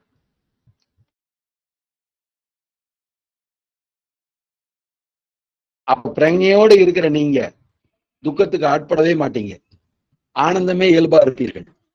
ஒரு முறை விழித்துக் கொண்டால் போதும், அந்த சூரியன் அஸ்தமிப்பது இல்லைன்னு சாமி சொல்றாரு. 1000 கோடி சூரிய பிரகாசமாக்கும் நம்முடைய சைதன்யம். அது ஒரே ஒரு முறை அந்த சூரியன் உதித்து விட்டால் பின்பு அஸ்தமனம் ஆவதில்லை. ஒரு முறை சரியா விழிப்புணர்வு அடைவது எப்படின்னு தெரிஞ்சுட்டா போதும். அந்த விழிப்புணர்வு கொண்டு வாழ்றதுதான் சரியான வாழ்க்கைன்னு தெரியும். அதுதான் ஆனந்தத்தோட வாழ்க்கை. அதுதான் சாமி சொல்றாரு, ஆனந்தத்திலிருந்து பிறந்த யாரும் ஆனந்தத்தோடு வாழ்வதில்லை, ஆனந்தத்தில் ஐக்கியம் அடைவதில்லை. அதுக்கு தேவையான விழிப்புணர்ச்சியை உண்டு பண்ண வேண்டியிருக்கிறது. அது பிரச்சனையில் தான் இருக்கிறது. உங்களுடைய நனவு கனவு தூக்கத்தில் இல்லை. அதை கடந்த இடத்தில் இருந்துதான் அந்த பிரஜை வருகிறது, அந்த சாட்சி விழிப்புணர்ச்சி வருகிறது. அதுதான் பின்னமற்ற தன்மையை உங்களுக்கு தருகிறது. அபின்ன வஸ்து தான் உண்மைங்கிறது உங்களுக்கு அதுதான் சொல்லி தருது. அதுதான் ரியல் ஸ்டேட், அதுதான் சூப்பர் கான்சியஸ் ஸ்டேட். அந்த இடத்துக்கு தான் போகணும். அப்ப நனவு கனவு தூக்கம் துரியம் துரிய அதீதம், இந்த 5 அவஸ்தையும் கடந்து போகும்போதுதான் அந்த சூப்பர் கான்சியஸ் ஸ்டேட் வருது. அப்ப சப்கான்சியஸ் கான்சியஸ் தாண்டி சூப்பர் கான்சியஸ் ஸ்டேட் போறதுன்னா இத்தனை உழைப்பு தேவைப்படுது. இவ்வளவு உழைப்பையும் பண்ணாதான் அது சேரும். இத சித்த வித்தைங்கிற ஒரு பயிற்சிய நடுவுல கொடுத்து இதன் மூலமா எல்லாத்தையும் சாமி இணைக்கிறாரு. அப்படி இணைச்சு இந்த பிரச்சனையை நமக்கு கொண்டு வரணும் அப்படின்னு ஒரு வழி யுக்தி காட்டி கொடுத்திருக்கிறார். அதை நம்ம எல்லாரும் சரியா உணர்ந்து சரியா செஞ்சோம்னா அந்த முழுமையான வெற்றி நமக்கு சொந்தமாகும். அதுக்குதான் இந்த மனித பிறவி. மனிதன் என்று அபிமானித்துக் கொண்டிருக்கிற நிலைமையோட இருந்துடாம சப்தம் தோற்றம் நசித்து நாம் மனிதன்கிற தன்மையை அடைய வேண்டியிருக்கு. அந்த மனத்தை உடையவனே மனிதன்னா மனத்தை பயன்படுத்தி கொள்ள தெரிஞ்சவன், மனநேதி மனுஷியானம். நித்தியம் எது அனித்தியம் எதுன்னு புரிஞ்சுக்கிறது, அனித்தியத்தை விட்டு நித்தியத்தை கை கொள்வதுன்னு ஆகுது. நித்தியம் என்னது? பிரக்ஞையோட இருப்பது, தன் உணர்வோடு இருப்பது, தூக்கத்துல மயக்கத்துல இருக்கிறது அல்ல, மருள் நீங்கிய மாசரு காட்சியவரா இருக்கிறது, தடையற்ற பார்வை உண்டாயிருப்பது, உயர்ந்த உணர்வினராக இருத்தல் அரிது. அந்த உயர்ந்த உணர்வினன் ஆவது வேண்டும். சர்வச்சத்துவம், பரிபூரண அறிவு, அந்த விழிப்பு தான் நம்ம அடைய வேண்டியிருக்கு. அந்த தூய சாட்சித்தன்மை தான் நம்ம போக வேண்டியிருக்கு. அந்த தூய பேருண்மை தான் நம்ம தெரிஞ்சுக்க வேண்டியது இருக்கு. அப்ப தன்னுணர்வு நம்ம பெற வேண்டியிருக்கு, தானா அனுபவத்தை பெற வேண்டியதா இருக்கு. அந்த இடத்துக்கு நம்ம வந்து சேர்றதுக்கு இவ்வளவு தூரம் நம்ம கவனத்தை கூர்மைப்படுத்த வேண்டியதா இருக்குது. இது நம்ம கரெக்டா லிஸ்ட் போட்டுக்கணும், சிஸ்டம் பண்ணிக்கணும், முறை பண்ணிக்கணும். பண்ணி எப்படி சாதிச்சாகணும் மன உறுதி போகணும். அப்படின்னா தான் இதை அச்சீவ் பண்ண முடியும். பரவாயில்ல அப்படின்னா நாம 2 பரவாயில்ல போட்டா மனசு 10 பரவாயில்ல பண்ணிக்கும். நம்ம 2க்கு இடம் கொடுத்தா அது 10 அடி பாஞ்சு போகும். நம்ம 2 விதத்துல ஏமாத்தினா பரவாயில்லன்னா அது 10 விதத்துல நம்மளை ஏமாத்த தயாரா இருக்கும். அது சார் ஏதாவது காரணம் சொன்னா கேட்டுக்குவாருங்க, நல்ல சாருங்க அப்படின்னு அது புரிஞ்சு வச்சிருக்கு நம்மள. உலகமும் அப்படிதான் புரிஞ்சுக்குது. அப்புறம் வெள்ளை சட்டை போட்டிருப்பாங்க, தாடி வச்சிருப்பாங்க, இல்ல சார் சாரி சார் அப்படின்னு சொல்லிட்டு சார் பரவாயில்லைங்க சார் போயிடுவாங்க. அவங்கள ஈஸியா ஏமாத்திடலாம். அவங்க கொஞ்சம் ஏமாளியே தான் இருப்பாங்க. வெள்ளை சட்டை போட்டிருக்காங்க பாருங்க, அதை விட தாடி வச்சுக்காங்க பாருங்க, அப்புறம் கொண்டா வேற போட்டிருக்காங்க, ஆன்மீகத்தில் இருக்கிற மாதிரி இருக்கிறாங்க, கொஞ்சம் சாந்தமா இருக்கிற மாதிரி இருக்குது, ஈஸியா ஏமாத்தலாங்க, ஒன்றும் பிரச்சனை இல்லை. மிஸ்டேக்கா பண்ணா கூட சார் தெரியாம ஆயிடுச்சுன்னு சொன்னா பொய் சொன்னா நம்பிக்கிறாங்க அப்படின்னு தயாராகிறாங்க. நீ யோகியாயிரு, ஆனா ஏமாளியாக இருக்க வேண்டான்றாரு ராமகிருஷ்ண பரமஹம்சர். எல்லா மகன்களும் அதான் சொல்றாங்க. நீங்க மிக சரியா நடந்துட்டீங்கன்னா அவர் சரியா நடந்துக்குவாருங்க, நம்ம அவர்கிட்ட சரியா நடந்துக்கலாம் அவர் கேட்க மாட்டாரு அப்படிங்கறது தான் நம்ம உறுதிப்படுத்தணும். மேக்சிமம் சரியா முயற்சி பண்ணியிருக்காங்க, அது ஏதோ சின்ன மிஸ்டேக் தெரியாம நடந்து போச்சுங்கும் போதுதான் அது மறப்போம் மன்னிப்போம் தெய்வத்தன்மையில பொறுத்து போகலான்னு கேட்டுக்கலாம் ஒழிஞ்சு எடுத்ததுக்கெல்லாம் ஜவாப் சொன்னா சாக்காடு சொன்னா ஏத்துக்கிட முடியாது, ஏத்துக்கொள்ள கூடாது. அப்புறம் அது அந்த பழக்கத்துக்கு நாமளே காரணகர்த்தாவாயிடணும். அப்படி ஒத்துக்க கூடாது. அது நம்ம மனசுலயா இருந்தாலும் சரி, வெளியில இருக்கிற சூழ்நிலையா இருந்தாலும் சரி. சாமி அதனாலதான் அவ்வளவு ஸ்ட்ரிக்டா சொல்றாரு. அரசாங்கத்தில் அந்த சட்டம் வரும் வரைக்கும் அவர் காம்பவுண்டு செவரு உள்ள வரைக்கும் சட்டை போட்டுருக்கணும், போடாம இருக்கணும், போட்டுக்கணும். வெளியில வரும்போது சட்டை கழட்டிட்டு வரணும். அப்படிப்பட்ட முயற்சி பண்ணவரா இருக்காரான்னு பாருங்க. அப்படியெல்லாம் ரொம்ப எல்லாம் ரிலாக்ஸ் விட முடியாதுன்றாரு. நம்முடைய சட்டத்திட்டத்துக்கு உட்பட்டு நடக்கிறவரா இருந்தால் கவனிக்கப்படுவார். அப்படி இல்லாதவரை பற்றி நமக்கு யாதொரு சிந்தனையும் அக்கறையும் இல்லைன்னு சாமியே சொல்றார். அவ்வளவு தெய்வத்தன்மை பொருந்தியவர், கருணை பொருந்தியவர், மகா கருணை பொருந்தியவர். அவ்வளவு உறுதியா நம்ம கிட்ட சொல்லியிருக்கிறார். அப்ப நம்ம எவ்வளவு உறுதியா இது ஃபாலோ பண்ண வேண்டியிருக்கு பாருங்க. அதனாலதான் நானும் இவ்வளவு தூரம் அழுத்தம் திருத்தமா சொல்ல வேண்டியதா இருந்தது. சாமி அவ்வளவு தூரம் அழுத்தம் திருத்தமா சொல்லியிருக்கிறார். அதை ஞாபகப்படுத்தின, வேற ஒண்ணுமே இல்லை. நான் செஞ்சது அவ்வளவுதான். இப்ப எல்லாத்துக்கும் விளங்கி இருக்கும்னு நினைக்கிறேன். 9 மணி 6 நிமிஷம் ஆச்சு. அனைவருக்கும் ஆத்ம நமஸ்காரம். இப்ப நீங்க ஏதாவது சாதாரணமா கேள்வி கேட்கறதா இருந்தா கேட்கலான்னு அதுக்கான டைம் கொடுங்க. ரமேஷ் ஐயா. ஐயா ஆத்ம நமஸ்காரம் ஐயா. அந்த ஜெகதீசன் ஐயா உள்ள வர்றதுக்காக வெயிட் பண்ணிட்டு இருக்கிறேங்க.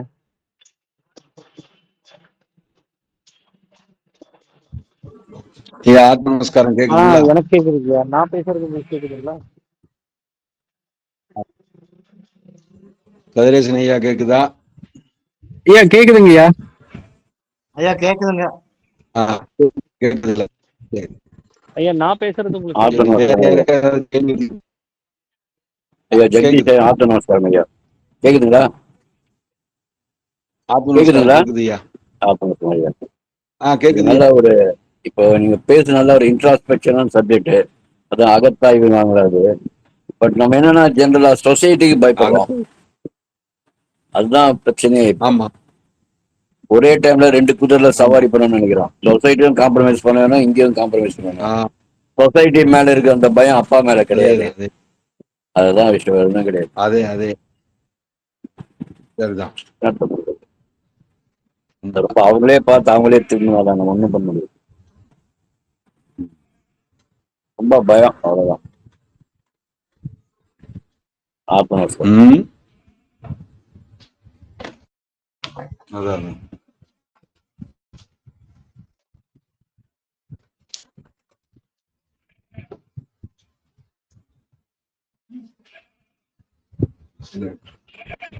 ஐயா கேக்குதுங்களா நான் பேசுறது?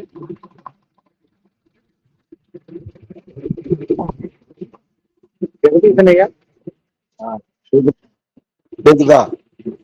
எனக்கு கேக்குதுங்கய்யா. நான் பேசுறது கேக்குதா? உங்களுக்கு கேக்குதுங்களா?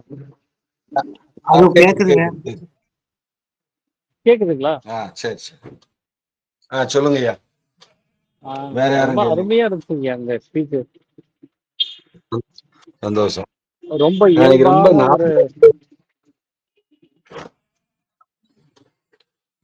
ரொம்ப ஷார்ப்பா இல்லாம நார்மலா தான் பேசுறேன். ஆமா ஆமா அதான் ரொம்ப இயல்பான ஒரு நிலைமையில உங்களுடைய ஸ்லாங்கே இன்னைக்கு ரொம்ப வித்தியாசமா இருக்குங்க. இது 2 நாளா பேசியிருக்கிறேன் நிறையா. இல்ல இல்ல இது வந்து நான் பெரிய ஒரு வித்தியாசத்தையே பாக்குறேன். நான் இந்த மாதிரி தான் நான் உங்களை எதிர்பார்த்தது. ரொம்ப அருமையான ஒரு இது, ரொம்ப ஆழமா பதியிற மாதிரி பொறுமையா அப்படியே நிதானமா நீங்க சரி. அப்படியே பேசிட்டே போகும்போது இன்னும் கேட்டுக்கிட்டே இருக்கலாங்கிற மாதிரி ஒரு நிலைமை தான் நான் இருந்தேன். நீங்க சடனா நிறுத்திட்டீங்க. நீங்க அப்படியா? இது நிறுத்தணும் அப்படிங்கிற இடத்துல நீங்க நிறுத்தல. பேச பேச திடீர்னு டைம் ஆயிடுச்சா நிறுத்திடலாம் அப்படின்னு நிறுத்தின மாதிரி ஆயிடுச்சு எனக்கு. அதான் அதான். அது அப்படியே கண்டினியூ ஆயிருந்துச்சுன்னா இன்னும் சிறப்பா இருந்திருக்குங்க. எனக்கு அது ரொம்ப பிடிச்சது. இன்னைக்கு நீங்க பேசின விஷயம் வந்து அது இன்னமும் கூட நான் இந்த ரெக்கார்டிங் நல்ல வேலை அது தொடக்கத்துல இருந்து ரெக்கார்டிங் இருக்குது. அப்பாவுடைய அருளால இதை மீண்டும் கேட்க வேண்டிய ஒரு நிலைமை எனக்கு இருக்கு. சந்தோஷம். ஐயா வேற யாராவது ஏதாவது கேள்விகள் இருந்தால் கேட்கலாங்க. ஜெகதீஷ் ஐயா, கருத்துக்கள் தான் சொல்லலாம். இந்த இது பித்தம் கபம் சுலேத்தம் சொன்னீங்கல்ல, அது பேலன்ஸ் இல்லைன்னா வாயு வந்து சரியா சுவாசம் பண்ண முடியாதுன்னு சொன்னீங்க. அது கொஞ்சம் விளக்குறீங்களா? ஆமா, உடம்பு நல்லா இல்லைன்னா நல்லா உடம்பு வந்து 3 சரியா இருந்தாதான் உடம்பு நல்லா இருக்கும். உடம்பு நல்லா இருந்தாதான் மனசு நல்லா இருக்கும். அது 2ம் நல்லா இருந்தாதான் சுவாசம். அது ஒன்றை ஒன்று சார்ந்துதானே இருக்கு. அப்ப அது சரி செய்வதற்கு நம்ம சுற்றுப்புற சூழல் சரியா இருக்க வேண்டியது இருக்குல்ல. நம்ம சாப்பிடுற ஆகாரம் சரியா இருக்க வேண்டியது, நம்ம நடவடிக்கை சரியா இருக்க வேண்டியிருக்கு, நம்ம என்வாயர்மெண்ட் சுத்தி இருக்கிறது நல்லா இருக்க வேண்டியது இருக்கு, நம்ம பருகிற தண்ணீர் சரியா இருக்க வேண்டியது, நம்ம படுக்கிற பெட்டு, நம்ம வசிக்கிற வசிப்பிடம், நம்ம அணுகிற முறை, நம்ம பயன்படுத்திக்கிற பொருள், நம்ம கிட்ட தொடர்பு கொள்றாங்களோ அவங்களோட நிலை எல்லாம் சேர்ந்துதானே அந்த முடிவு எடுக்குது. அப்ப அவங்க நம்மளுக்கு வச்சுட்டாலோ, நம்மளுக்கு தேவையில்லாத உணவு கொடுத்துட்டாலோ, நம்ம வாதப்பித்த சிலைத்தமத்தோட சமநிலை தான் குலையுது. அது மாறினா சுவாசம் கதியும் மாறுது. அப்ப இது எல்லாத்தையும் நம்ம தேர்ந்தெடுத்து தகுந்த நிலையில தகுந்த இடத்துல நம்மளை நாம தகவமைப்பு செய்து கொள்ள வேண்டும். இயற்கை எப்படி தகவமைப்பு செய்து கொள்ளுதோ அது மாதிரி நம்மளை மாற்றி அமைத்துக் கொள்ள வேண்டும். மாற்றி பிறக்க வழி எனக்கு கிட்டதில்லை அப்படிங்கிறாங்க. மாற்றி பிறக்க வழி எனக்கு கிட்டுமானால் சித்தர்கள் சொல்றாங்க. அதனால நம்ம மறுபடியும் பிறவாவிட்டால் தேவனுடைய ராஜ்யத்தில் பிரவேசிக்க முடியாதுங்கிறாரு. நம்ம நேரத்துக்கு இருக்கக்கூடாது. நம்மளை நம்ம சரி செய்து கொள்ளே உயர்ந்து கொண்டே போக வேண்டும். அதான் மறுபடியும் பிறக்கிறதுன்னு அர்த்தம். அப்ப ஒண்ணு இப்போ நமக்கு மனம் சரியில்லை வச்சுங்க, ஒரே டிஸ்டர்பன்ஸா இருந்தா நம்மளால ஜெபம் பண்ண முடியாதுல்ல. ஆமா. அப்ப அது மாதிரி கண்டிஷனும் அந்த மனத்தை நிறுத்திட்டு வந்து ஜெபம் பண்ண முடியுமா? இல்ல அதாவது இன்னைக்கு இந்த 2 நாளா பேசிட்டு இருந்த நண்பரும் நானும் ரூமுக்குள்ள இருந்து இப்ப எல்லாம் பேசி முடிச்சேன். அவருக்கு எல்லாம் விளக்கம் சொல்லி முடிச்சேன். சொல்லி முடிச்சுட்டு ரூமை விட்டு வெளியில வந்த உடனே நீங்க ஸ்டாண்ட் பக்கத்துல வந்துட்டோம், நம்ம ரூம் விட்டு வெளியே வந்துட்டோம். ஐயா உங்களுக்கு இப்ப ஏதாவது டிஸ்டர்பன்ஸா இருக்கானாரு. எனக்கு ஒன்றும் தோணல, டிஸ்டர்பன்ஸா இல்ல. நான் ஒரே ஒரு ஆளை பத்தி மட்டும் சிந்திச்சேன். அவரை பத்தி உங்களுக்கு சொல்ல நினைச்சேன். அவர் நின்றுட்டு இருந்தவர் நம்மளை ஃபாலோ பண்ணி வராரு. என்னோட மைண்ட் சலனம் என்னன்னு தெரியல. அவர் நம்மளை ஃபாலோ பண்ணி வராரு பேக்ல அப்படின்னு. அப்ப அவரு இல்லையா வேற எதுவும் டிஸ்டர்பன்ஸ் ஆகலையாரு. இல்லையே அப்படின்னு. வண்டிக்காரன் ஆறு இந்த அடி அடிக்கிறான். வண்டி ஒவ்வொரு வண்டியும் சர்ரு சருன்னு போயிட்டு இருக்குது. பஸ் ஸ்டாண்ட்ல ஒவ்வொரு வண்டியும் சர்ரு சருன்னு திரும்பிட்டு இருக்கிறான். இதெல்லாம் உங்களுக்கு ஆகலையான நான் கவனிக்கணும் அப்படின்னு. என்ன நீங்க இல்லைங்கிறீங்க அப்படின்னு. நம்ம எதை கவனிக்கணுமோ அதை மட்டும் தானே கவனிக்கணும். நம்ம தேவையில்லாத நம்ம ஏன் கவனிக்கணும்? அதை கவனிக்கிறதுனாலதான் அது அங்க இருக்குது. கவனிக்கலன்னா அது நம்மளுக்கு அங்க இல்லையே அப்படின்னு. இப்ப ரோட்ல எத்தனை மனிதர்கள் வந்தாங்க இந்த இடத்துல, எத்தனை மனிதர்கள் கடந்து போனாங்க. நான் யாரையுமே பார்க்கல. அந்த ஒரு மனிதரை நினைச்சேன். அந்த ஒரு மனிதர் மட்டும் என் கவனத்துக்கு வராரு. வேற யாரும் என் கவனத்துக்கு, ஆனா எத்தனையோ பேர் என் கடந்துதான் போனாங்க. நான் அவங்களை கவனத்துக்கு கொண்டு வரல. ஏன்னா தேவையில்லையே. அதான் நான் கவனத்துக்கு எடுத்து எத்தனையோ வாகனங்கள் கடந்து போச்சு. அது நோட் பண்ணவே இல்லை. எனக்கு தேவையில்லையே. தெரிஞ்சது. கனவுல வர்ற எல்லா விஷயத்தையும் நம்ம ஞாபகம் வைக்கிறது இல்லை. அது மாதிரி எல்லா காட்சியும் நம்ம ஞாபகம் வைக்கணும்னா சாத்தியமும் படாது. அதே மனசு சாதாரணமா கடந்து போகுதோ அந்த டிஸ்டர்பன்ஸ் கொடுக்கறதையும் நீங்க சாதாரணமா கடந்து போகணும்னு சொன்னேன். நீங்க அது கேட்ச் பண்ணனாலதான் அது இருக்குது. நீங்க கடந்து போயிட்டீங்கன்னா அது இருக்காது. அப்ப நீங்க கடந்து போறது நீங்க அது காது கொடுக்க விரும்புறீங்க, அதனால அது கேக்குது. ஜெபம் பண்றவன் நிறைய பேர் சொல்லுவாங்க, ஒரு சமயம் நான் நல்லா பண்ண முடியும், ஒரு சமயம் டிஸ்டர்பன்ஸா இருக்கு அப்படின்னு சொல்றவங்க நிறைய பேர் நான் பார்த்துருக்கேன். கரெக்ட். அதான் இப்ப ஜெபம் இல்லையா, நினைக்கிறேன் ஜெபம் பண்ணும்போது எல்லாத்தையும் தூக்கி போட்டு சைலண்டா உட்காரணும். அது மாதிரி நம்ம மைண்டை செட் பண்ணி வச்சுக்கணும். அப்பதான் அது என்ன சொல்றாங்கன்னா, அதிக சத்தத்துக்கு நடுவுல அமைதியை உணர வேண்டும். ஆமா. அதிக அமைதிக்கு நடுவுல சுறுசுறுப்பாக இருக்கிறத உணரணுங்கிறாங்க. அமைதிக்கு நடுவுல சுறுசுறுப்பை உணரணும், அதிக சத்தத்துக்கு நடுவுல அமைதியை உணரணுங்கிறாங்க. ஆமா ஆமா, அப்படி ஒரு இதை கொண்டு வந்துதான் ஆகணும், உருவாக்கிதான் ஆகணும். அப்ப நம்ம எடுத்துக்கிறத இருக்கு. இப்போ நீங்க என்னை திட்டுறீங்கன்னு வைங்க, அது நான் திட்டுறதா பார்க்காது, ஏதோ உங்க உணர்வை வெளிப்படுத்துறீங்கன்னு பார்க்கணும். அதை டிஸ்டர்பன்ஸா பார்க்கணும். அப்ப அவருக்கு ஏதோ பிரச்சனை, அந்த ப்ராப்ளம், அதனால அவர் சொல்றாரு, இல்லைன்னா அவர் சொல்ல மாட்டார் அப்படின்னு நான் புரிஞ்சுட்டா போறோம். அப்ப என்னை டிஸ்டர்ப் பண்ணாது. நான் புரிஞ்சுக்காம இருந்தேன்னா அது என்னை டிஸ்டர்ப் பண்ணும், என்னுடைய வாதப்பித்த சமூக குலையும். அப்புறம் நான் ஜபம் சரியா பண்ண முடியாது, மூச்சு சரியா இருக்காது. நடத்தினாலேதான் இப்படி எல்லாம் நோட் பண்ணியே சரி செய்து கொண்டே போகணும். அப்போ நல்லா கம்ப்ளீட்டா சரியாகும் போது நம்ம சுவாசமும் சரியாயிடும். ஓகே, நன்றி. ஆத்மஸ்வாஸ்.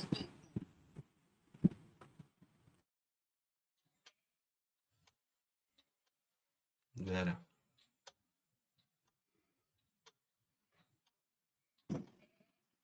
வேற ஏதாவது கேள்விகள் கேக்குறீங்களாங்க?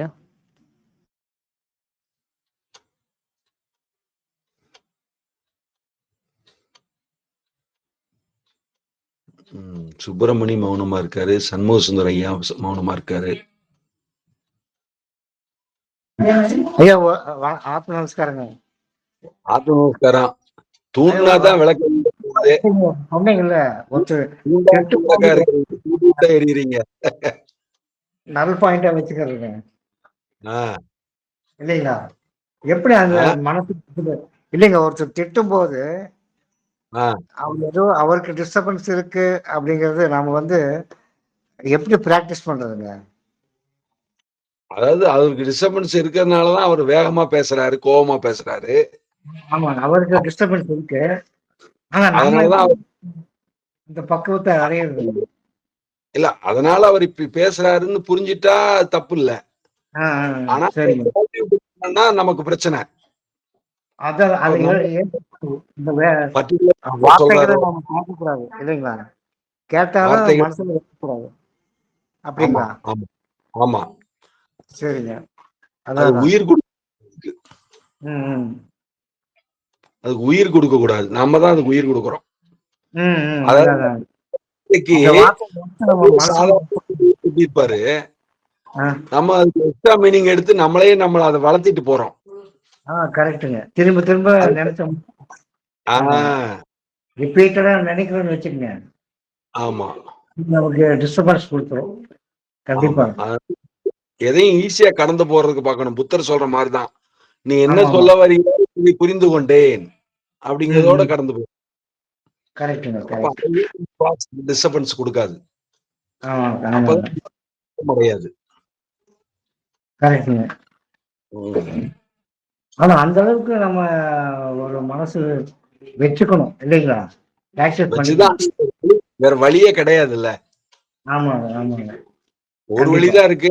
வழியில நம்ம பயணி பண்ணிதான் ஆகணும். ஆமாங்க. ஆமா, தைரியத்தை தான் ஆகணும், புரிதலை ஏற்படுத்தி தான் ஆகணும். ஆமாங்க. சில நிர்பந்தங்கள்ல சில செயல்பாடு நம்ம செய்துதான் ஆகிறோம். ஆமாங்க. மனசுக்கே சில சமயங்கள்ல முடியாதுன்னு சொல்ற விஷயம் அதுவே நிறைவேற்றி கொடுத்துருது. அதுக்கான நெருக்கடியை கொடுக்கும்போது அது நிறைவேற்றிடுது. ஆமாங்க ஆமாங்க கண்டிப்பா. நேத்து இப்படிதான் முடியாதுன்னு சொல்லிட்டு இருந்தேன், அப்புறம் எப்படியோ தாண்டிட்டாங்க, நேத்து தாண்டதை வச்சு வந்துட்டாங்க அப்படிங்கிறோம். அதான் கரெக்ட். அந்த மாதிரி நம்ம வந்துட வேண்டியதா இருக்குது.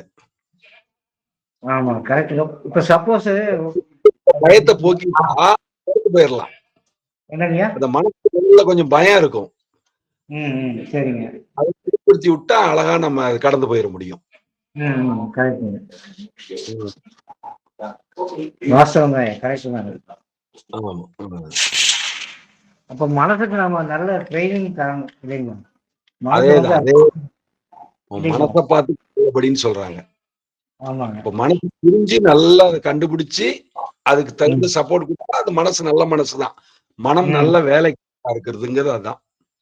அந்த மனசுதான் அடிமையான குருங்கிறாங்க. ஆமாங்க. அதான் மனசை பார்த்துக்கோ நல்லபடி அப்படின்ட்டு ஒரு பாட்டு கூட வருது இல்லைங்க? அதேதான் கரெக்டுங்க. அந்த மனது செம்மை தானே மெயின் பார்ட்.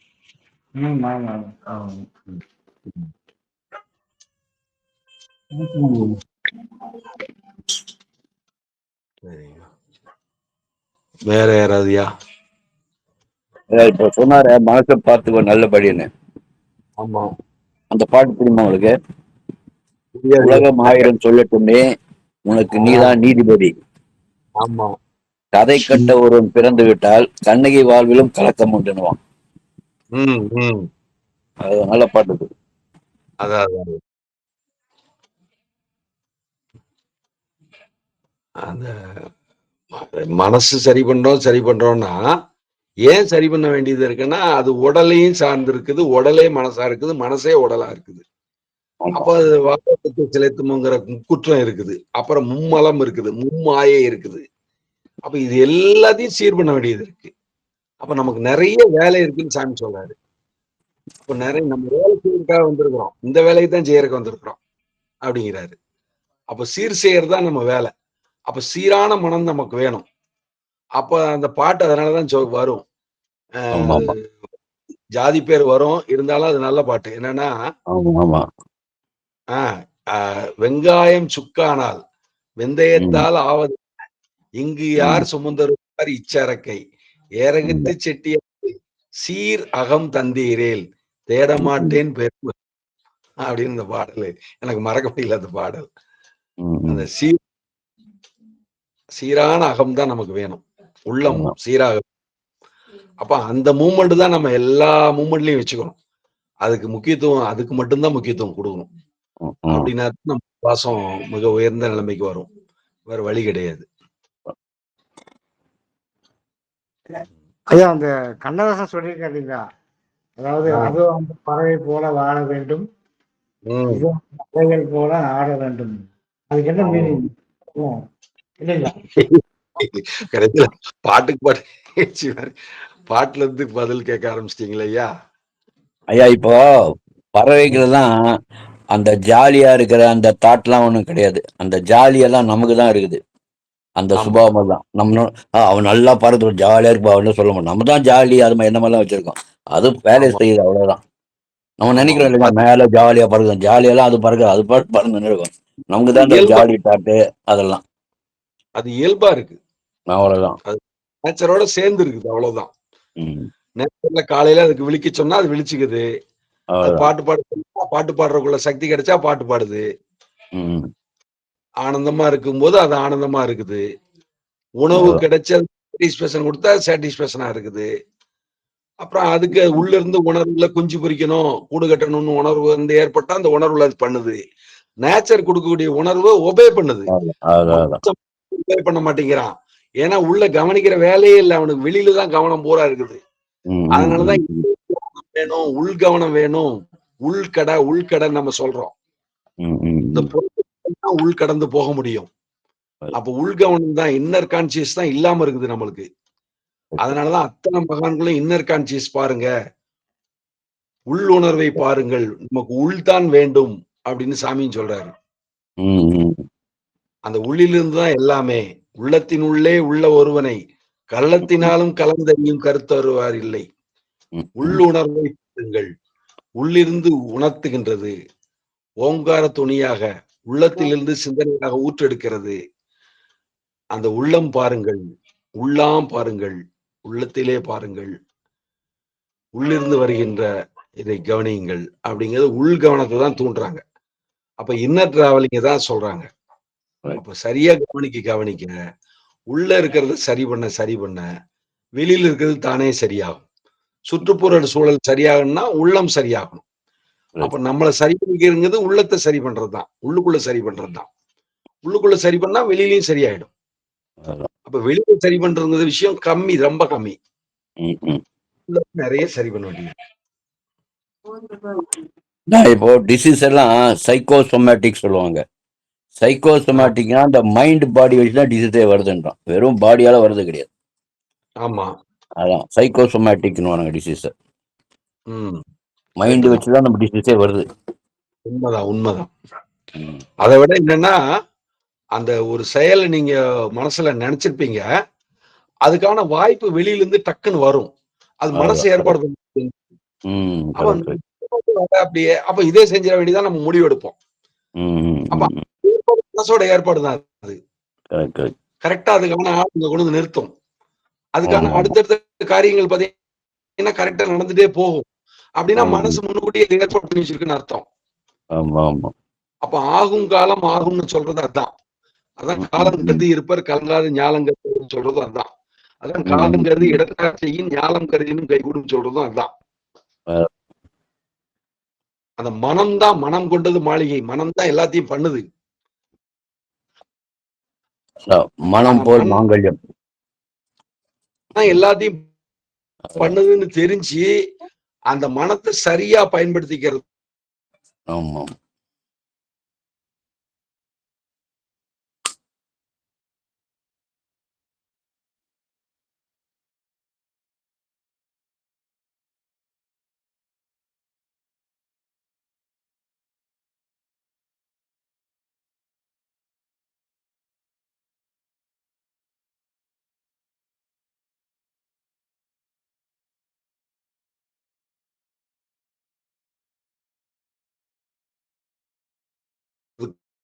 நீங்க சரியா இருக்கிறதுக்கு பார்த்தாலாம். ஓ சரி.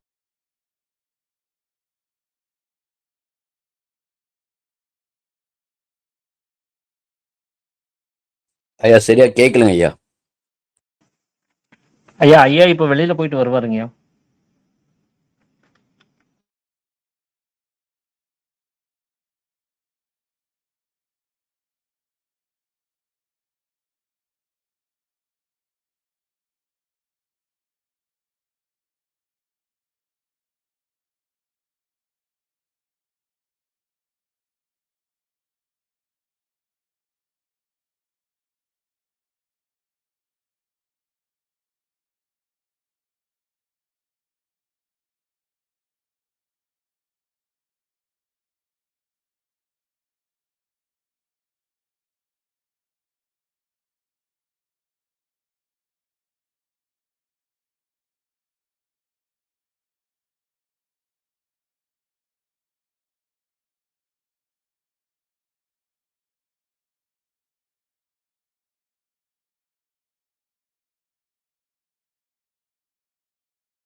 ஐயா கேக்குதுங்களா?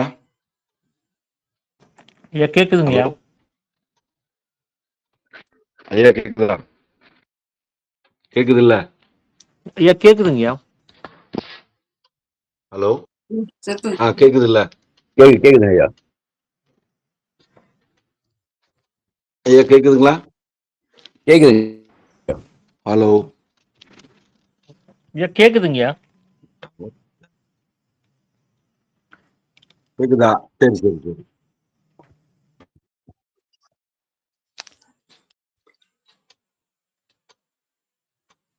எந்த இடத்துல போனுச்சுன்னு தெரியல.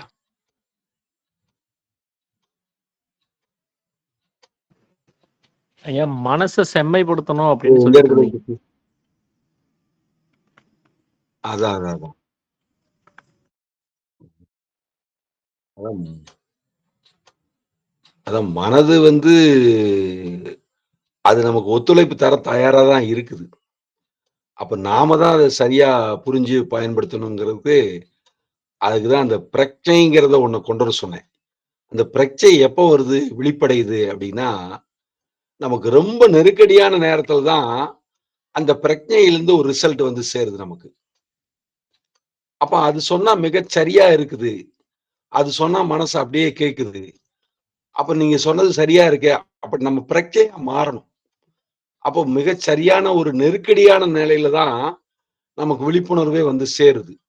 அப்ப வாழ்க்கை பாடம் தான் நமக்கு விழிப்புணர்வு குடுத்ததும்பாங்க. அத மாரி நமக்கு ஒரு நெருக்கடியான சூழல் வந்துச்சுன்னா, நமக்கே தெரியாம நம்முடைய உள்ள ஆழத்திலிருந்து நமக்கு ஒரு உணர்வு வருது. அதுதான் பிரக்ஞை. அப்ப அது மிகச் சரியா முடிவெடுக்கும். மிகச் சரியா சொல்லும். அது சொன்னா சரியா இருக்கும். அந்த பிரக்ஞையை தான் நம்ம வளர்த்துக்கணும். அப்ப அதத்தான் உணர்ந்துக்கணும். அத கரெக்ட்டா கேட்ச் பண்றதுக்கு கொஞ்சம் நாள் ஆகும். அத கவனத்த உள்ள வச்சு வச்சு பழகணும். அதே மாரி உடல் உறுப்புகள கவனிச்சு பழகுற மாரி, அந்த உணர்வ கவனிச்சு பழகணும். அப்ப சரியான உணர்வு எது? சும்மா போலியான எண்ணம் எது? வெறும் அது இதுன்னு இழுத்து விட்டு கூத்து பார்க்குற மாரி வரக்கூடிய தேவையில்லாத தாட்ஸ் எது? அப்படின்னு நம்ம ஐடென்டி பண்ண முடியும் அப்பதான். அடையாளப்படுத்த முடியும். அப்படி அடையாளப்படுத்த தெரிஞ்சீங்கன்னா தான், அந்த பிரச்சனைய கரெக்ட்டா கண்டுபிடிச்சீங்கன்னா தான், இந்த மனசு சுலபமா வசப்பட்டுரும். ஏன்னா நீங்க சொன்னது சரியா நடந்தோன்னா, மனசு உங்களுக்கு வசப்பட்டுரும். இவர் சொன்னது சரியா இருக்குதே, இவர் சொல்றபடி நடக்குதே, அப்ப இவர் சொல்றது தான் கேட்கணும் அப்படின்னு மனசு உங்களுக்கு வசப்பட்டுருது. அந்த மனச வசப்படுத்தியாச்சுன்னா, அப்புறம் இந்த உலகம் வசப்படுறதா தான் அர்த்தம். அப்ப நம்ம நம்ம பிரக்ஞைய தான் ஏற்படுத்திக்கணும். அதத்தான் உணர்வை ஏற்படுத்தணும். அப்போ உணர்வு தான் சீர் பண்ணிக்கணும். உணர்வு தான் சரி பண்ணணும். அப்ப தேவையான அளவுக்கு உணர்வு சரி பண்ணா, அந்த உள் உணர்வை சரி பண்ணோம்னா போதும். அப்போ உள்ளுணர்வை சரி பண்றதுக்கு ஒரு எக்ஸ்ட்ரார்டினரி விஷயத்துக்கு நம்ம போக வேண்டியிருக்கு. ஒரு அதீதமான விஷயத்துக்கு போக வேண்டியிருக்கு. அதாவது தனக்கு வரும் துன்பத்தை பொறுத்துக் கொள்ளுதல்பாங்க. அது மாரி கொஞ்சம் பொறுமையா இருக்கிறது. அதாவது சாமி சொல்றாருல்ல, துணிவு வேணும். அதே நேரத்துல பொறுமை வேணுங்கிறாரு. அப்படி பொறுத்துக் கொள்ளணும். அப்பதான் அந்த செயற்கரிய செயல நம்மளால செய்ய முடியும். அந்த செயற்கரிய செயல் வந்து அவ்வளவு சுலபமா செய்ய முடியாது. எக்ஸ்ட்ரா ரிஸ்க் எடுத்து போயிட்டு இருப்போம். இனிமேல் நம்மளால முடியாதோ அப்படின்னு இருக்கிற மாரி இருக்கும். அந்த நேரத்துல நம்மளுடைய பிரச்சனை விழித்துக் கொள்ளும். சரியா கை கொடுக்கும். அப்ப அது கை கொடுத்தோம்னா அந்த வேலை முடிஞ்சிரும். அப்ப மனசுக்கு பயம் தெளிஞ்சிரும். அப்ப நம்மளால முடியுதே! நம்மளால செய்ய முடியும். அப்ப எங்க இருந்தோ நமக்கு உதவி வந்து சேர்ந்துருது அப்படின்னு அது மனசு புரிஞ்சுக்குது. அப்ப அடுத்தடுத்த விஷயங்கள் மனசுக்கு நீங்க செய்ய கமாண்ட் பண்ணும்போது, அது தயங்காம உங்களுக்கு செஞ்சு குடுத்துருது. அப்ப அந்த மனசு அடங்கிருச்சுன்னு அர்த்தம். அப்ப அந்த அடங்கிய மனமே குருன்னு தான் சாமி சொல்றாரு. இந்த பிரக்ஞை தான் அதுக்கு தகுந்த ஆகாரம் மனதுக்கு. கமாண்டர் அதுதான். அந்த சரியான கமாண்டர் வந்ததுக்கு அப்புறம் மனசு உங்களுக்கு வசப்பட்டுருது. அப்ப தேவையான உழைப்பு நீங்க எஃபோர்ட் அதுக்கு போடணும். அப்ப சத்தியத்தின் மேலும், தர்மத்தின் மேலும் பூரண நம்பிக்கை வச்சு, நீங்க சாமி சொன்னத கேட்டு, சிவானந்த பரமேஸ்வரர் அருளால நடக்கும் அப்படின்னு உறுதியோடையும், துணிவோடையும், பொறுமையோடையும் இருந்தீங்கன்னா, அது மிகச் சரியாகவே நிறைவேறிடும். அதனாலதான் சாமி நம்ம சொல்றபடி சட்டதிட்டத்துக்கு உட்பட்டு நடப்பவர்கள் நம்மால் கவனிக்கப்படுவர்ன்னு அதான் சொல்றாரு. அப்ப அது சாத்தியமாயிருது. அப்ப சாத்தியமாகாதையும் சாத்தியப்படுத்த முடியுங்கிற இடத்துக்கு நம்ம வரணும். அப்ப விசேஷ ஞானிகள் தான் அப்படி சாத்தியப்படுத்துறாங்க. அப்ப நம்ம ஒவ்வொருவருமே விசேஷ ஞானியா வரணுங்கிறது தான் சாமியோட அபிப்பிராயம். அந்த விசேஷ ஞானம் வர்றதுக்கு கொஞ்சம் தியாகம் பண்ணி தான் ஆகணும். கொஞ்சம் நஷ்டம் அடைகிறார்கள், லாபம் அடைகிறார்கள் இயேசுநாதர் சொல்லுவாரு. அப்ப கொஞ்சம் நஷ்டத்தை பார்த்தோம்னா பெரிய லாபத்தை பெற முடியாது. இப்போ நெல் மூட்டையை வந்து எலிகள் கடிக்காம இருக்குன்னா சுத்தி பொரிய வாங்கி போட்டு வச்சிருப்பாங்க விவசாயிகள். அப்ப நீங்க கொஞ்சம் பொறி நஷ்டமாகுதுன்னு பாத்தீங்கன்னா நெல் மூட்டையே வீணா போயிடும். அப்ப கொஞ்சம் பொறி இழக்கிறத பத்தி கவலைப்படக்கூடாது. அதாவது சின்ன தியாகம் பண்றதுக்கு அஞ்சக்கூடாது. ஒரு சிறு தியாகமும் செய்யணும். அதுக்கு ஒரு துணிவு வேணும். அதுக்கு ஒரு தைரியம் வேணும். அப்ப நன்முயற்சியில இருக்கும்போது சிறிது நஷ்டத்தை பொருட்படுத்தக்கூடாது. பெரிய நஷ்டம் வராம பாதுகாக்கிறதுக்காக தான் சிறிய நஷ்டத்தை பொறுத்துக் கொள்றோம். அது தெரிஞ்சு நம்ம புரிஞ்சுதான் அந்த சிறு நஷ்டம் உண்டாகுது. அதனால மரத்திலிருந்து பூ உதிரலாம், மரமே சாஞ்சிடக்கூடாதும்பாங்க சிதாகாச கையில நித்யானந்த சாமி. அந்த மாதிரி நம்ம அதை புரிஞ்சுக்கலாம்.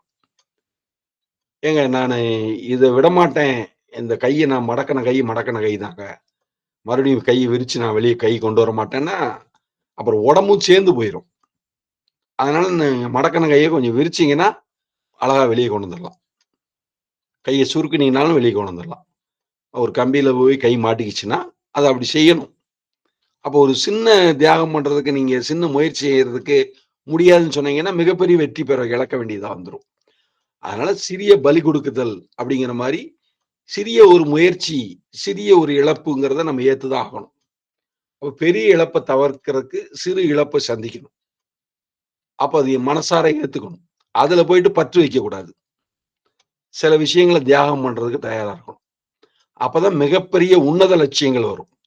ஒருத்தர் நம்ம எப்ப பார்த்தாலும் இழிச்சொல்லும் பழி சொல்லும் சொல்றாருன்னா அவர் சொல்றதுக்கெல்லாம் காது கேட்டுட்டு இருந்தோம்னா நம்ம மிகப்பெரிய அச்சீவ்மெண்ட் சாதிக்க முடியாது, சாதனையை பண்ண முடியாது. அந்த கோல் அச்சீவ் ஆகாமையே போயிடும் போறோம். அதனால சின்ன சின்ன விஷயங்களை சுலபமா கடந்து போகணும். அதை அக்செப்ட் பண்ணிட்டு அடுத்துன்னு போயிட்டே இருக்கணும். அப்ப பெருங்குறிக்கோள் தான் முக்கியம். சிறு குறிக்கோளா நோக்கி வரக்கூடிய தடைகளை வந்து அலட்சியப்படுத்திட்டு போயிடணும். பெரிய நோக்கம் தான் நோக்கம். செயற்கரிய செய்வர் பெரியர், சிறியர் செயற்கரிய செய்கலாதார்னு தான் சொல்றாங்க. அந்த உறுதி நமக்கு வேணும். அப்ப உறுதிதான் நம்மள அந்த இடத்துக்கு கொண்டு வந்து சேர்க்குது. தீர்க்கமான திட சித்தம் தான் நம்ம அந்த இடத்துக்கு கொண்டு வந்து சேர்க்குது. அப்ப திடஞானம் தான் நம்மளுக்கு வேண்டியது. அந்த திடஞானம் நம்மகிட்ட தான் இருக்குது. நம்ம அதை கண்டுபிடிச்சே ஆகணும். அதை பயன்படுத்தியே ஆகணும். அப்பதான் வெற்றி பெற முடியும். வேற வழியே கிடையாது. அதுல உறுதியா இருக்கணும். கொஞ்சம் கொஞ்சமா நம்ம கண்டிப்பா மூவ் பண்ணிட்டே இருந்தோம்னா கண்டிப்பா அது என்னதுன்னு நம்மளால ஐடென்டி பண்ண முடியும். நம்ம விரும்புறது உண்மையிலே சித்த வித்தையெல்லாம் கரெக்டா பண்ணா நம்ம எது விரும்புறோம்னு நம்ம நினைக்கிறதுக்கு முன்னாடியே அதுக்கு தெரிஞ்சிருது. அது அழகா கொண்டு வந்து சேர்க்குது. நம்ம 2 பங்கு கிடைச்சா போதும்னு நினைச்சிட்டு இருக்கிறோம். ஆனா அது 5 பங்கே கொண்டு வந்து சேர்க்குது. எனக்கு ஆச்சரியமா இருக்கும். எப்படி இப்படி சாத்தியமாகுது அப்படின்ட்டு. ஏன்னா அது நம்ம புரிஞ்சிட்டோம் அப்படின்னா அது நம்மள சரியா புரிஞ்சுக்குது. நல்லா ஹெல்ப் பண்ணுது. நீங்க நீங்க மட்டும் இதை பண்ணுங்க. எவ்வளவு சப்போர்ட் வேணுமோ முழு சப்போர்ட் உங்களுக்கு நான் பண்ணிடுறேன் அப்படின்னு சராசரியா ஒரு ஆள் சொல்ற மாதிரி அது நம்ம கூடவே இருக்கிற மாதிரி இருக்குது.